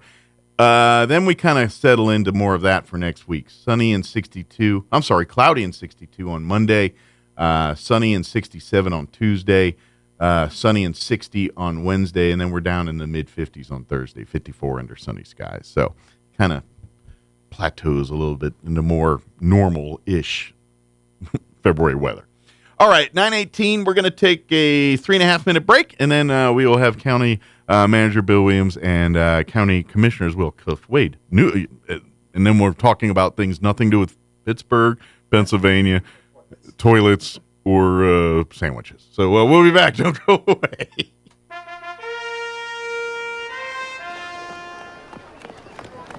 You there! What are these? My glasses, Your Highness. They're incredible. Who made these? The eyesight in Roswell. Or was it Hobbs? Or maybe Carlsbad. So well crafted and stylish. So the eyesight thinks they can challenge my throne with their quality eyewear. Actually, Your Majesty, I got 2 pair and an eye exam. It was so easy. I did it during my lunch break, and they even took my insurance. Lunch break? Who gave you a lunch break? Human resources, Your Majesty. Silence! I'll get you eyesight! The Eyesight, now accepting new patients 5 and up in Roswell, Hobbs, and Carlsbad. 3 locations? Clearly the best in sight. In the Bible, in the book of Hebrews chapter 11, the writer gives glimpses into the great faith of many of the Old Testament Bible characters. Some you've heard of, like Moses, David, and Noah, and some you may not have, like Enoch, Gideon, and Barak. These characters exhibited great faith, but what is also good to understand is that their stories also show their doubts and their failures. In the Bible, God doesn't sugarcoat the sins and missteps of those He chooses to use for great things. Over the next few weeks, we'll be studying some of those great characters. We will learn from their successes as they follow where God is leading them, but then we'll also learn from their failures. The biggest lesson we'll learn is that God can use us all, no matter where we are, no matter if we feel adequate or not, no matter what we have done in the past. God can and will use us for His glory because it isn't just about our strength. It's about God's perfect power and love. We just have to allow Him to use it. Join us at the Country Club Road Church of Christ for worship at 10 a.m. on Sunday. Located on the corner of Country Club and Washington in Roswell. Hi, everyone. This is Melanie from Glenn's Furniture. Valentine's Day has been a time-honored tradition of expressing love and affection for the wonderful people in our lives. Why not honor them with the comfort and new smells of furniture from Glenn's? Leather, wood, and luxurious fabrics are beautiful reminders of how much they are loved for many years to come. Skip the roses and chocolates this year and give gifts that last. Come see us at Glenn's for Valentine's Day on the corner of Union and Alameda, where delivery is free since 1953. Take your career to the next level. If you have mechanical aptitude, the Crumlin Auto Group wants to talk to you. Make real money without driving to the oil field. Certified master technicians can earn up to $70 an hour. Entry-level technicians start at $20 an hour with free training and tools. The Crumlin Auto Group offers competitive wages, health insurance, a 401k, housing assistance, and a sign-on bonus bonus of up to $20,000. You could be making over $150,000 a year. Apply today at KAGNM.com. KAGNM.com. So you've got questions about the birds and the bees? What would Jim Gill do? Hi, this is Ben Manette with Roswell Seed Company. If Jim was here, he'd tell you that it's time to order your bees. You'll get a 3-pound box of live bees and a queen, and that's enough to start a hive. As for the birds, we're talking about baby chicks. Not only are they cute as can be, they'll soon be supplying your family with fresh eggs. So come see us at Roswell Seed and find out all about the birds and the bees. Here's a Mornings with Mike Winters fun fact. Sigmund Freud once believed that cocaine could be used to help treat a morphine addiction. Mike used bacon to get over his addiction to beef. Here's Mike Winters. And good morning. It is 22 minutes after 9 o'clock, and now officially joining us in studio this morning, Chaves County Manager Bill Williams and District 2 County Commissioner Cliff Wade as well. Good morning, gentlemen. Good morning. Good morning. Thanks for joining us this morning. Sorry that you had to see the whole show. Well, thanks for improving our education. Yeah. Well, Cliff, next time, make him take you to a longer breakfast so you don't have to hear all this kind of stuff. Oh my gosh. We got into Sean's psyche and learned some stuff. And then, the American Cheese Whiz Council is going to be stopping in later this afternoon. And I'm a 50-plus-year-old man, and so all that Drake, I have no idea what he's talking about with all that stuff. Me either. Yeah, I know a little. Like, I see it on TV. I've heard that name, but I don't know what they do. I've heard of Bruno Mars. Let me put it that way. Well, I think he sells the candy bars. Yeah, he's been in a couple Super Bowl halftime shows. I've already seen him. Yeah. I'm pretty clueless. And I don't have kids, so I'm really it took me 5 minutes to figure out that the Commanders were not the Redskins with Sonny Jurgensen. So, that's how old I am. Absolutely. But we do have some stuff that we kind of want to put on people's radar that's going on right now in the big picture here. It's been a whirlwind the last several days. We've been working around this part of the state anyway, and we were in Santa Fe yesterday working the situation up there a little bit. We are having a town hall meeting that will be for Lincoln County, Chaves County, and Otero County and Ruidoso on Tuesday evening at NMU at 6 o'clock. So if anybody can come, it'd be great. We're having another one on Wednesday in Curry County at 9 a.m. At the fairgrounds there. So what this is we're opposing the national interest electric transmission corridors. So, Now, what's that mean in English? Okay. So there have been no interactions with local governments or anything, but the Department of Energy and the FERG, the Federal Energy Regulation Commission, neither one of them really wants to tell us who do we send comments to, who do we ask to be cooperating agency with. They kind of pass it off on each other, typical government stuff. There is a plan, and it affects 8 of our counties in New Mexico. It affects all of our counties, but 8 of our counties are in the corridor. This corridor is between 5 and 15 miles wide, depending on where it's at. Okay. So we have no problem, understand. If we need power to the oil field, taking a transmission line down there, but for the last 150 years during the age of electrification, a utility easement, electrical easement, whatever has worked fine, and you have multiple use beneath it. Yeah, there's areas you can't have cows or whatever for whatever reason, but generally speaking, those areas can be used, drill for oil, do all these things. Federal government, no, we want to condemn these lands, take them by eminent domain, which has not been approved by anyone. This adds up because of the length of this corridor. It goes through Otero County, it goes through Chaves County, Eddy County, Lee County, Roosevelt County, Curry County, and Union County. So it impacts a good portion of the state. 8 counties, 1,841,000 acres that would be taken for a transmission corridor for renewable energy. That's the plan. So they want to put a bunch of turbines and they could do that, but this plant? Is the corridor. Everything in the corridor is supposed to be pertaining to energy. A couple of the really curious things are it goes right across Holtec, ends at White Sands Missile Range. So is this because of the nuclear component? It goes through WIP. So anything having to do with energy could be transported up and down that.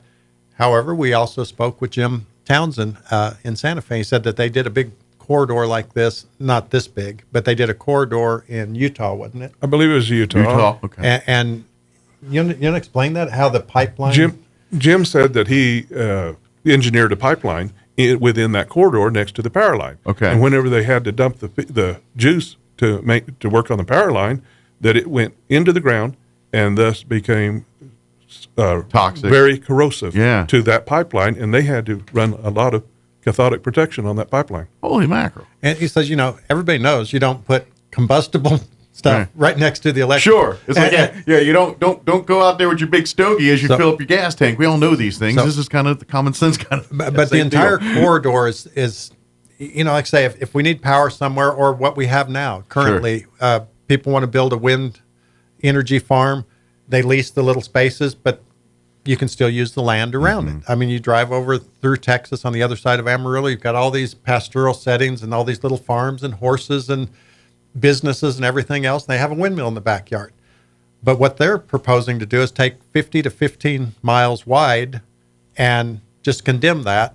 So all the businesses, anything that has to do with that, all the livelihood, everything your homes going on there. Yeah. When you look at the boundaries of this, it goes through half of the town of Portales. I mean, it's gone, and you have no choice. It's eminent domain, and they can take it if they want to. Now, doesn't mean they will, but the provision is there for them to do that. Sure. And that's what we're all standing up saying, wait a minute. This feels like constitutional issues to me. I believe it was 484,000 acres coming out of Lee County. Yeah. Right through the middle of the Permian Basin. Now, is that so that we can lock that up so that when it's advantageous, we kill the oil industry, but we're going to need some for plastics and stuff. So maybe we have our corridor where we could, who knows what they're. Well, and the part that really is, they want to take more is like this state is already more federal land than state land at this point. Well, and an interesting thing about this, there were 10 of these national corridors originally. We're down to 4 now. The state of Kansas, state of Oklahoma, and I think there's a very small piece of it in Texas, right at the top of the Panhandle. Just a very small portion of it there, just a few miles long. Those states that have more political clout and better common sense, frankly, than New Mexico may have. Actually, do you want to take a little bit more into Texas? That'll really get them they were Kansas and Oklahoma are completely removed from this. They are no longer a part of this because they spoke up against it. You got to push back. Wait a minute. I thought this was to make sure we could provide energy from stem to stern. Originally, this went from southern New Mexico all the way up to the Dakotas, North and South Dakota. And now there's a piece missing in the middle. So how does that add up logically that's to make sure that we're all getting power? And I'm going to take a stab, then, based on who our current governor is. They kind of think, well, that's going to be a rubber stamp because of who's in office here. Well, you know what I mean? They're looking at this as a pushover, and they're not expecting us to fight back because, quite frankly, they're people that goosed up with them are kind of running the tiller here now. We had our first meeting in Artesia on Monday evening, Monday afternoon, about 4 o'clock. And then we had one in Portales on Tuesday morning at 9 a.m. And then we had another one at Lee County that afternoon at 1:30. Again, like I say, we will have the one for Chaves County and Lincoln County. I hope everybody comes out next Tuesday at 6.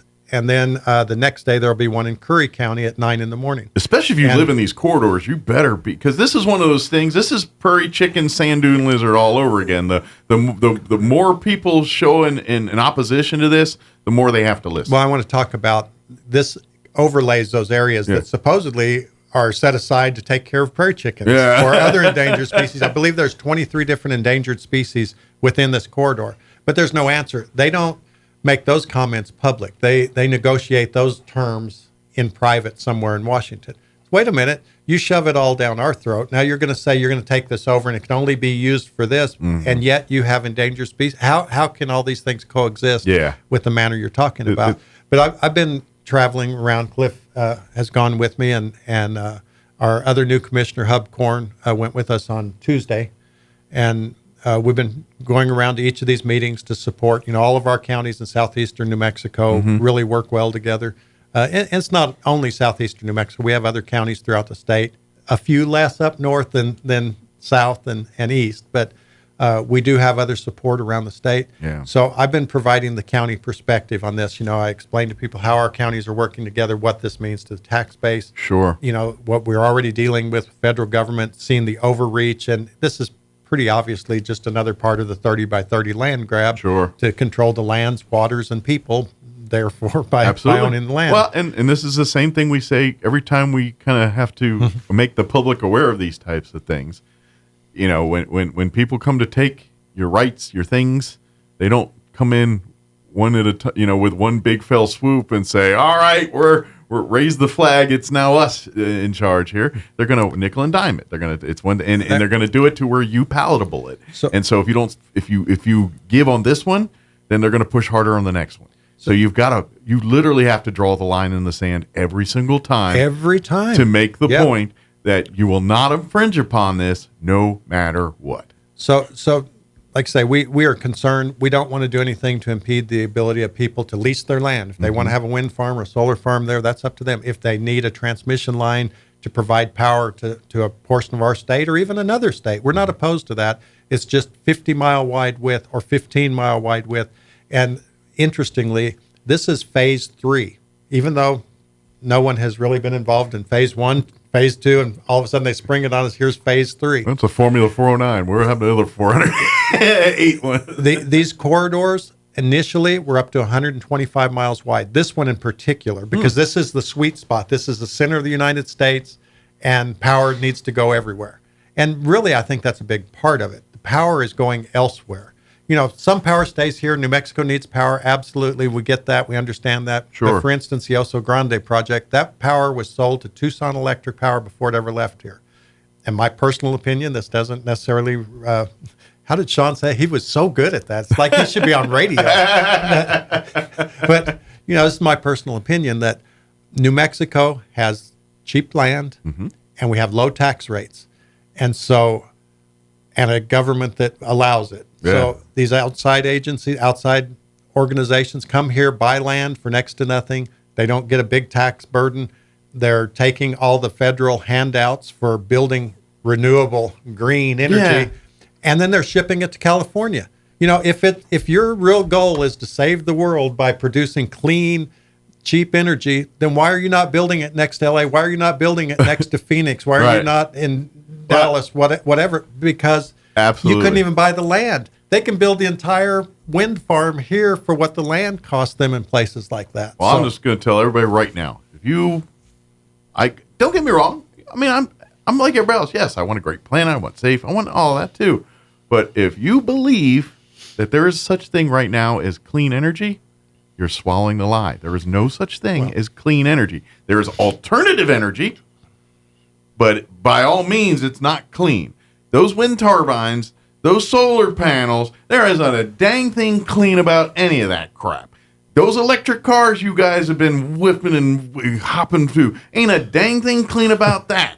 So people have been, that lie is done, don't even swallow. That's the biggest lie on the planet. And by the way, if you think whatever our alternative resources of energy will be in the future, whatever it is, and if you don't think oil and gas won't be involved in it, you're smoking the biggest crack pipe on the planet, because oil and gas involved. Put it this way, those wind turbines, those solar panels, everything out there, oil and gas has a hand. You can't do it without oil and gas. You can't do it, right? You can't even truck the pieces if you weren't making them from oil and gas or from energy derived from oil and gas or whatever. You can't even truck it there because the tires have got the windshield in your truck, the membrane between the glass is made from everything. Everyone's got one of these in their pocket. That's oil and gas all over that thing right there. I mean, anyway, 125 miles wide is how wide some of these were initially, and of course, this is being the center good job area. To bring us back in.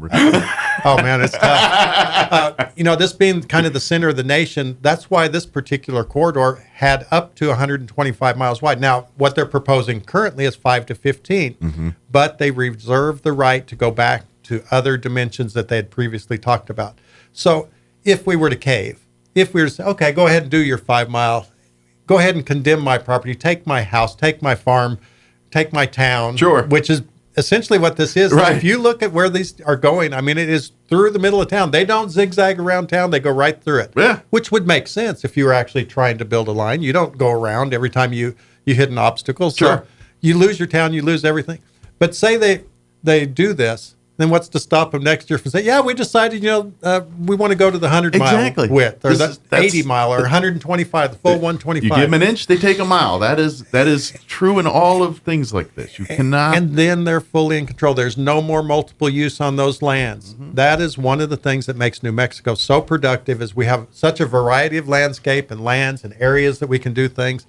This one is good for ranching. This one's good for agricultural pursuits, irrigated farmland. Mm-hmm. This might be dry land farming. There are so many different things, different facets.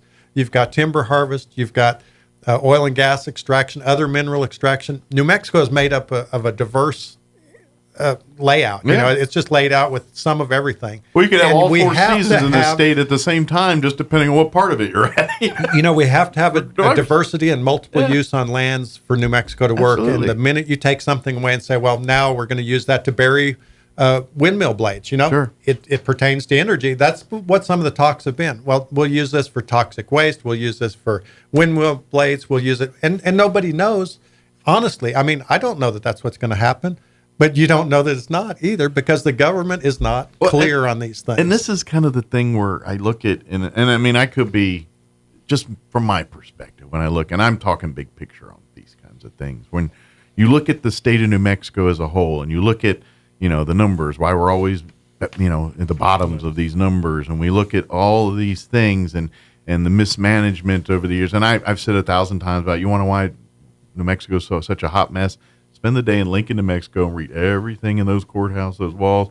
It's been a hot mess since the beginning and has never changed. But that's pretty much our world. Yeah. But what I'm looking at today is and I think part of what is also hamstringing it is the fact that we have so little control of our state, because it's so much federal. I mean, between the military bases and I hate to tell you, that little base in Clovis, that little base in Albuquerque, when we get down to White Sands and all, the entire southwestern part of the state is almost all, with the exception of like Cruces, and is pretty much federal stuff between White Sands and everything else, which means that's land, that's things you can't do anything with. Now, I get it's desert and all this, but we're talking about this stuff, and we're talking about the technologies, and we look at New Mexico being so backwards and all these things, but we're lacking in technology and those kind of things, in raw material and resource and potential.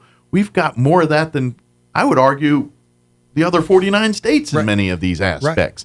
Right. And the thing is, we've got such, because between the federal government and our own doing, we've just allowed that potential to never happen. And this is why every year when we get folks and candidates every year, and they talk about, hey, we could do this with the water, we could do about nukes, and we can get real alternative energy that is, okay, not the be all perfect clean, but you know what? We can do it in a way. More efficient. It's more efficient, and we can get it, and it's going to be a lot cheaper, and it's more accessible. Right. And guess what? Well, we could outsource it and make a little money. on that line. Selling weed. But anyway. We talked with the president of Excel because we wanted to make sure that the narrative that we're telling is true. We said, this is what we're telling people. We want to make sure that we're as truthful as possible and that we're not missing some information. Ask them flat out what their intent was, how long they had known about it, that kind of stuff. You want to tell them about the 765 kV line? KV line is... Well, right now, I guess one of the larger lines is a 500 kV line. Okay. And that requires 300 feet. Okay. And you have to have 50 foot on each side between the legs. Sure. To keep them from marking. Okay. And I'm sorry, but we were talking earlier about the corrosive and all this stuff. I mean, are we talking? This is like the power lines with the cancer cause? Like, because we go down that road. I mean, we're talking now about control and what they can do, but it was some of the stuff they're doing that they want to run down the middle of Portales. 20 years from now, are we going to see people with third tails and stuff? We might. And those some of the arguments we're bringing to light with people. Sure. But I don't know. But there are studies show electromagnetic interference and all those kind of things do create problems. But this whole thing with the 50-mile right-of-way and making sure we provide power to people, and that's what Cliff's talking about, is XL is going to build they said that's a huge power line. Right. And so, I mean, they don't need So they're kind of saying that's overkill.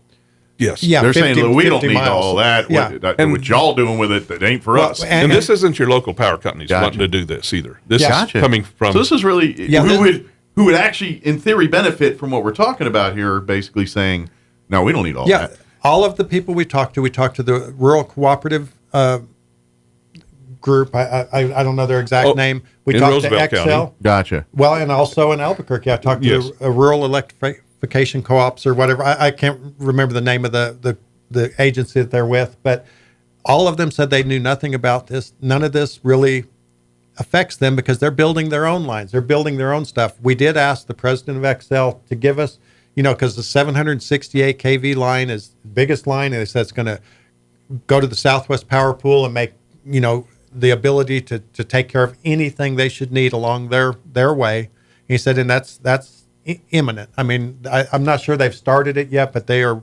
ready to go, and it's all been approved. They're going to find out exactly what the right-of-way width that they would need for something like that. And we said, well, can multiple use go on beneath it? Yeah, sure. There's areas, we might have a substation. Of course, can't have things going on there, but whatever the land allows beneath those power lines, just like in my backyard, that can happen. And so they're okay with that, but 50 miles wide, they said, oh, That's no, we excessive. need nothing like that. Well, and here's another... Or 5 miles wide, I'm sorry. Just gee whiz curious. Like, let's say they take this and they say, yeah, we're going to do it, and now this is federally controlled, federally whatever, but then they sell Excel or whomever, hey, you can run a thing. Who gets the money for that? Well, and then the other thing is what happens next. Okay, this is the federal energy corridor. Now we're going to put all of you out of business because we've seen them do that in the past, right? Where they monopolize, they promote one industry over another, which is exactly what they're doing now. We think a lot of this has to do with killing oil and gas so they can control it, because this is all supposed to be for renewable energy. As the former administration said that we would be 100%, we would transition to 100% renewable energy sources by 2035. I mean, that's right around the corner. And so how do you do that? 100% renewable? Well, personally, I believe oil and gas is renewable. I'm about to say, explain to me what renewable, like why but that doesn't, that doesn't fit their category. But what's to stop them once they shut that down? Yeah. Now I'm going to kill all these independent electrical providers, and that'll be handled by the government. And then we'll send you power when we think you need power. Right. My sister lives in California, and they've been doing rolling blackouts because of the fires.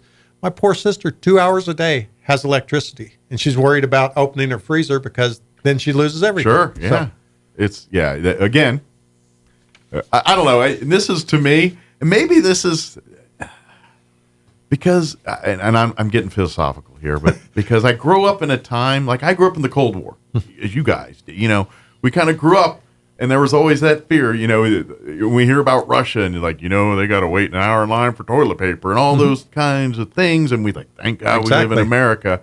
And now here I sit in my 50s and we're talking about the same kind we're talking about socialism here in Texas and New Mexico and places in the United States. And so to me, I can't believe we got there from here. So I want to quickly go on how we can fight this. So we have literally until February 14th, because we just found out about this. Happy Valentine's Day. This started last week. We put together those first group of town hall meetings. We're going to get a couple more in next week before the deadline of February 14th. Anyone can comment on this, but there's a very specific way you have to comment on it. We're going to try to get something on our website.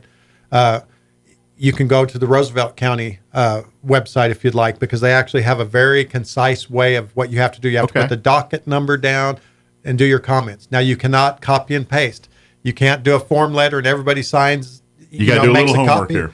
Because they have a computer program and they enter these comments into the program. And if the comments are exactly the same, it not only will kick out your comments, but it'll also kick out the comments that you copied. Gotcha. And so bust out we want to be thesaurus. Sure. The good just thing, kidding, but don't be that copy. The good thing about this, I have a good friend from Quay County, former state land commissioner Bill Humphreys, who writes wonderful comments. I made this point to him. I said, my wheelhouse, writing comments is not in my wheelhouse. I said, there's other things I feel like I can contribute, do good things, but I rely on you. I rely on Howard Hutchinson, some other people around the state he can to write some comments. And he says, well, in this instance, it's not like the prairie chicken where you need to know all the research statistics and you need to know range and all these different things to write a reasonable comment. He says, these are socioeconomic impacts that we're talking about here. So all you have to do is say, if this goes through, half of my ranch will be on that side and half will be on the other. It'll take me an additional 25 minutes to go around. I have to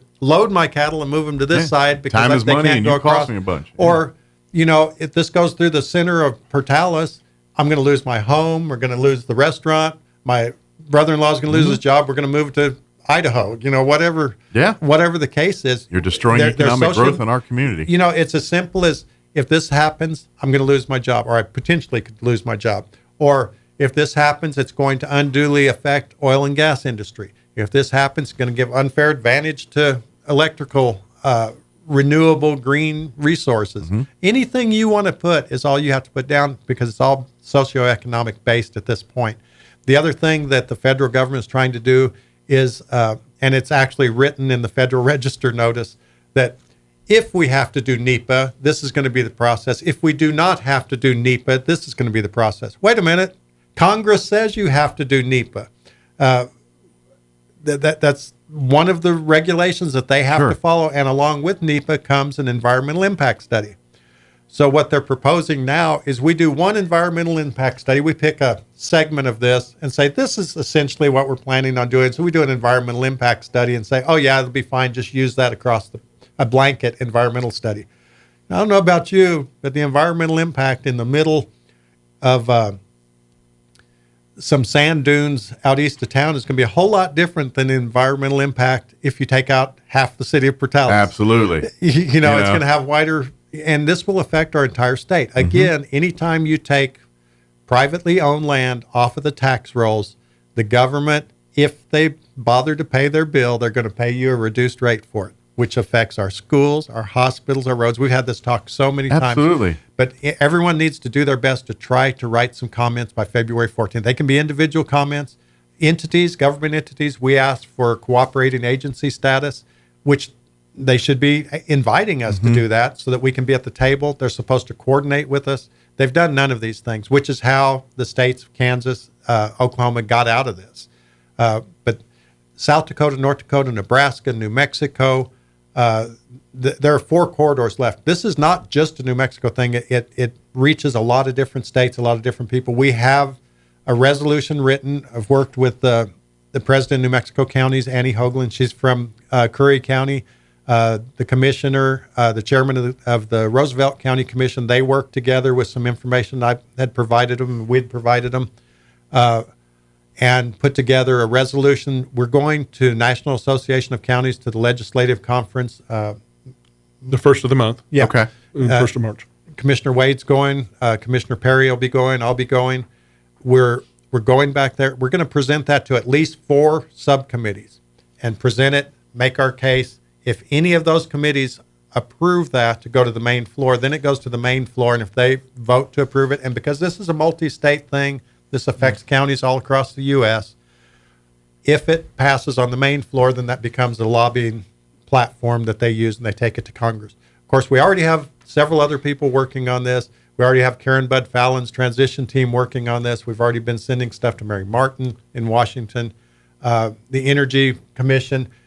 It's kind of just now coming to light to a lot of those people. This is even going on. We really think that there's a possibility that it might go away with the new administration, but we can't rest on our laurels. But to say, yeah, you got to, because we have to be a part of the record in order to have standing if it should go to court. And we will.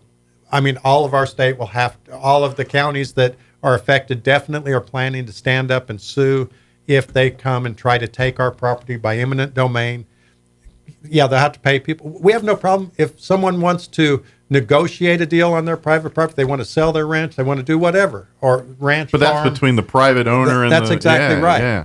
But to come in and say, I'm taking it and you have no choice in it. And not only that, you and Mike are going to pay for it with your tax dollars that you didn't think you didn't approve, because all this is supposed to go through Congress, it's the usual subject. Sure. Every time we come and talk about these overreach things, it's the same exact. Well, to me, this is the same, the new version of, quartering soldiers in your home for, this is a constitutional thing. I know we're running out of time, but I'm real proud of this line in the resolution.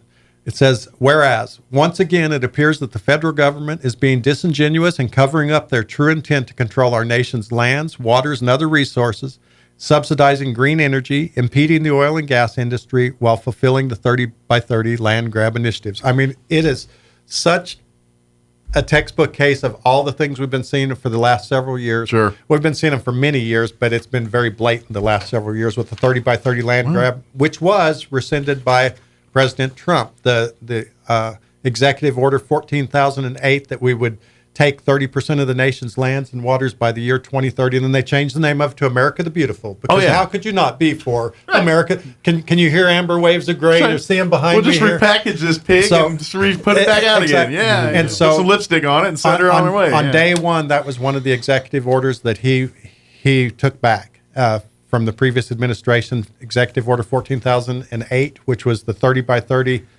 land grab. And later changed to America the Beautiful. So there is hope, but we need everybody's help now. We need people to attend the meetings. We'll tell them how to get their comments in. Yeah, the momentum's going your way, but if you stop now, it could dry up and die, and that's why you got to keep on the radar here. Make your comments personal. Sure, is what it is the important thing. Yeah, and you don't have to be mean about it. Just be heartfelt, honest. Yeah, be honest and heartfelt, and people.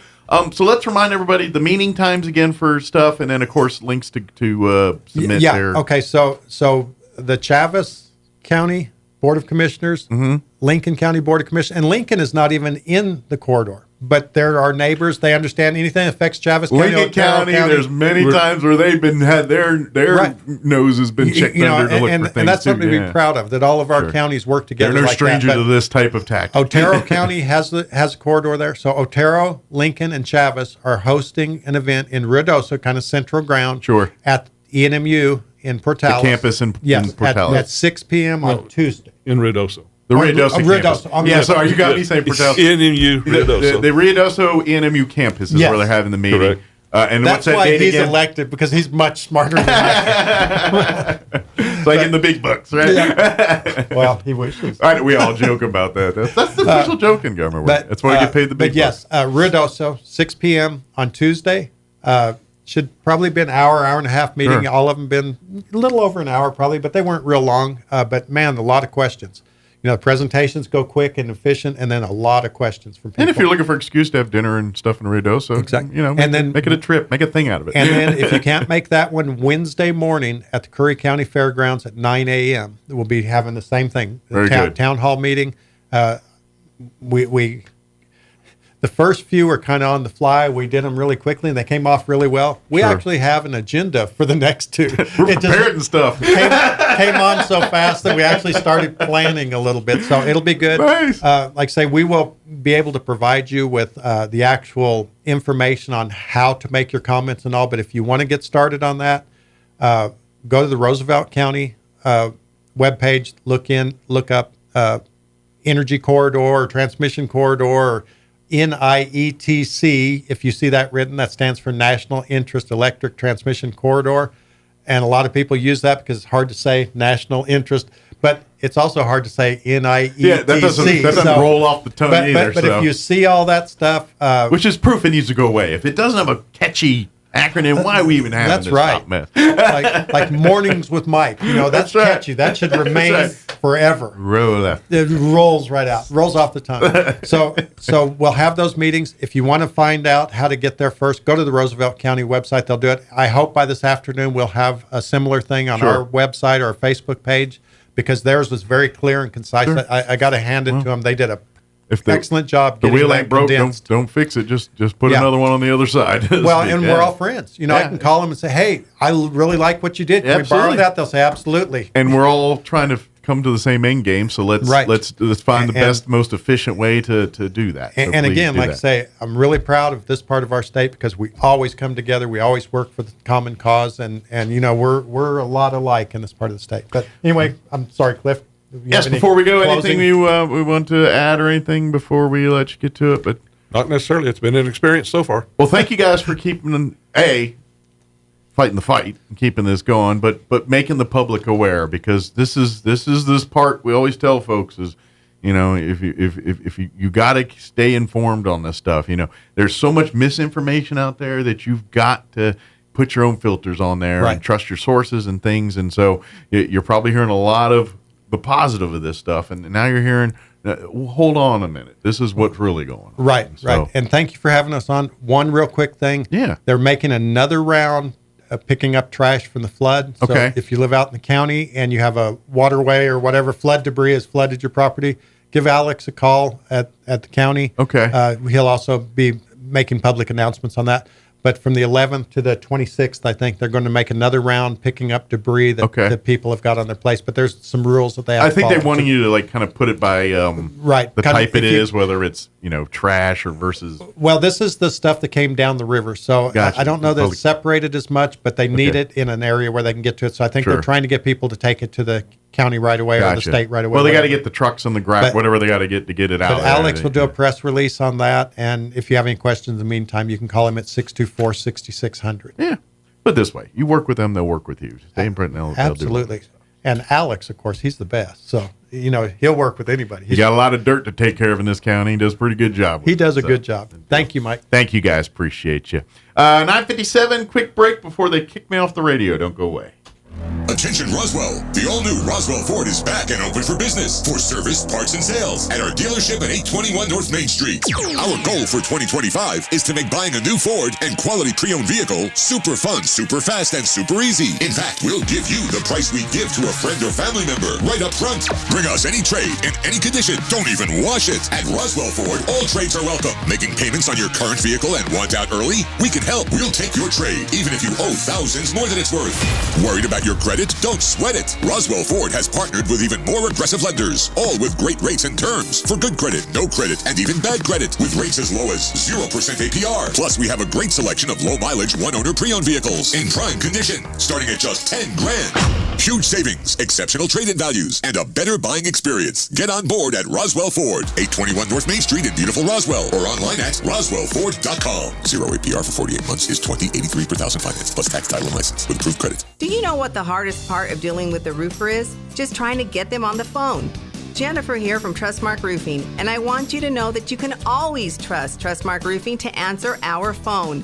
Need a free roof inspection? Just call us at 575-755-ROOF and we'll answer with a live person, a real human being. Have a roofing project already going with us and need to discuss it? Just call 575-755-ROOF and we will answer the phone. No answering machine, no voicemails, and no weird robot automated attendant. That's because at Trustmark Roofing, we're all about relationships and treating people right. That's true for customers and vendors and insurance companies and employees. Anyone and everyone who comes in contact with our company. So if you have any roofing needs at all, trust Trustmark to treat you right and to answer the phone. Our number again is 575-755-ROOF or find us online at trustmarkroofpros.com. Trustmark Roofing, we put people first.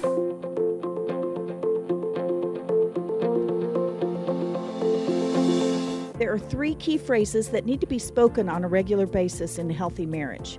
Hi, this is Pastor Troy and Julie Smotherman for The Joy of Marriage. You know, for over 20 years, Julie and I have been sharing these 3 key phrases, and here they are. I love you, I'm sorry, and I forgive you. Ephesians 4:32 says, be kind and compassionate to one another, forgiving each other, just as in Christ, God forgave you.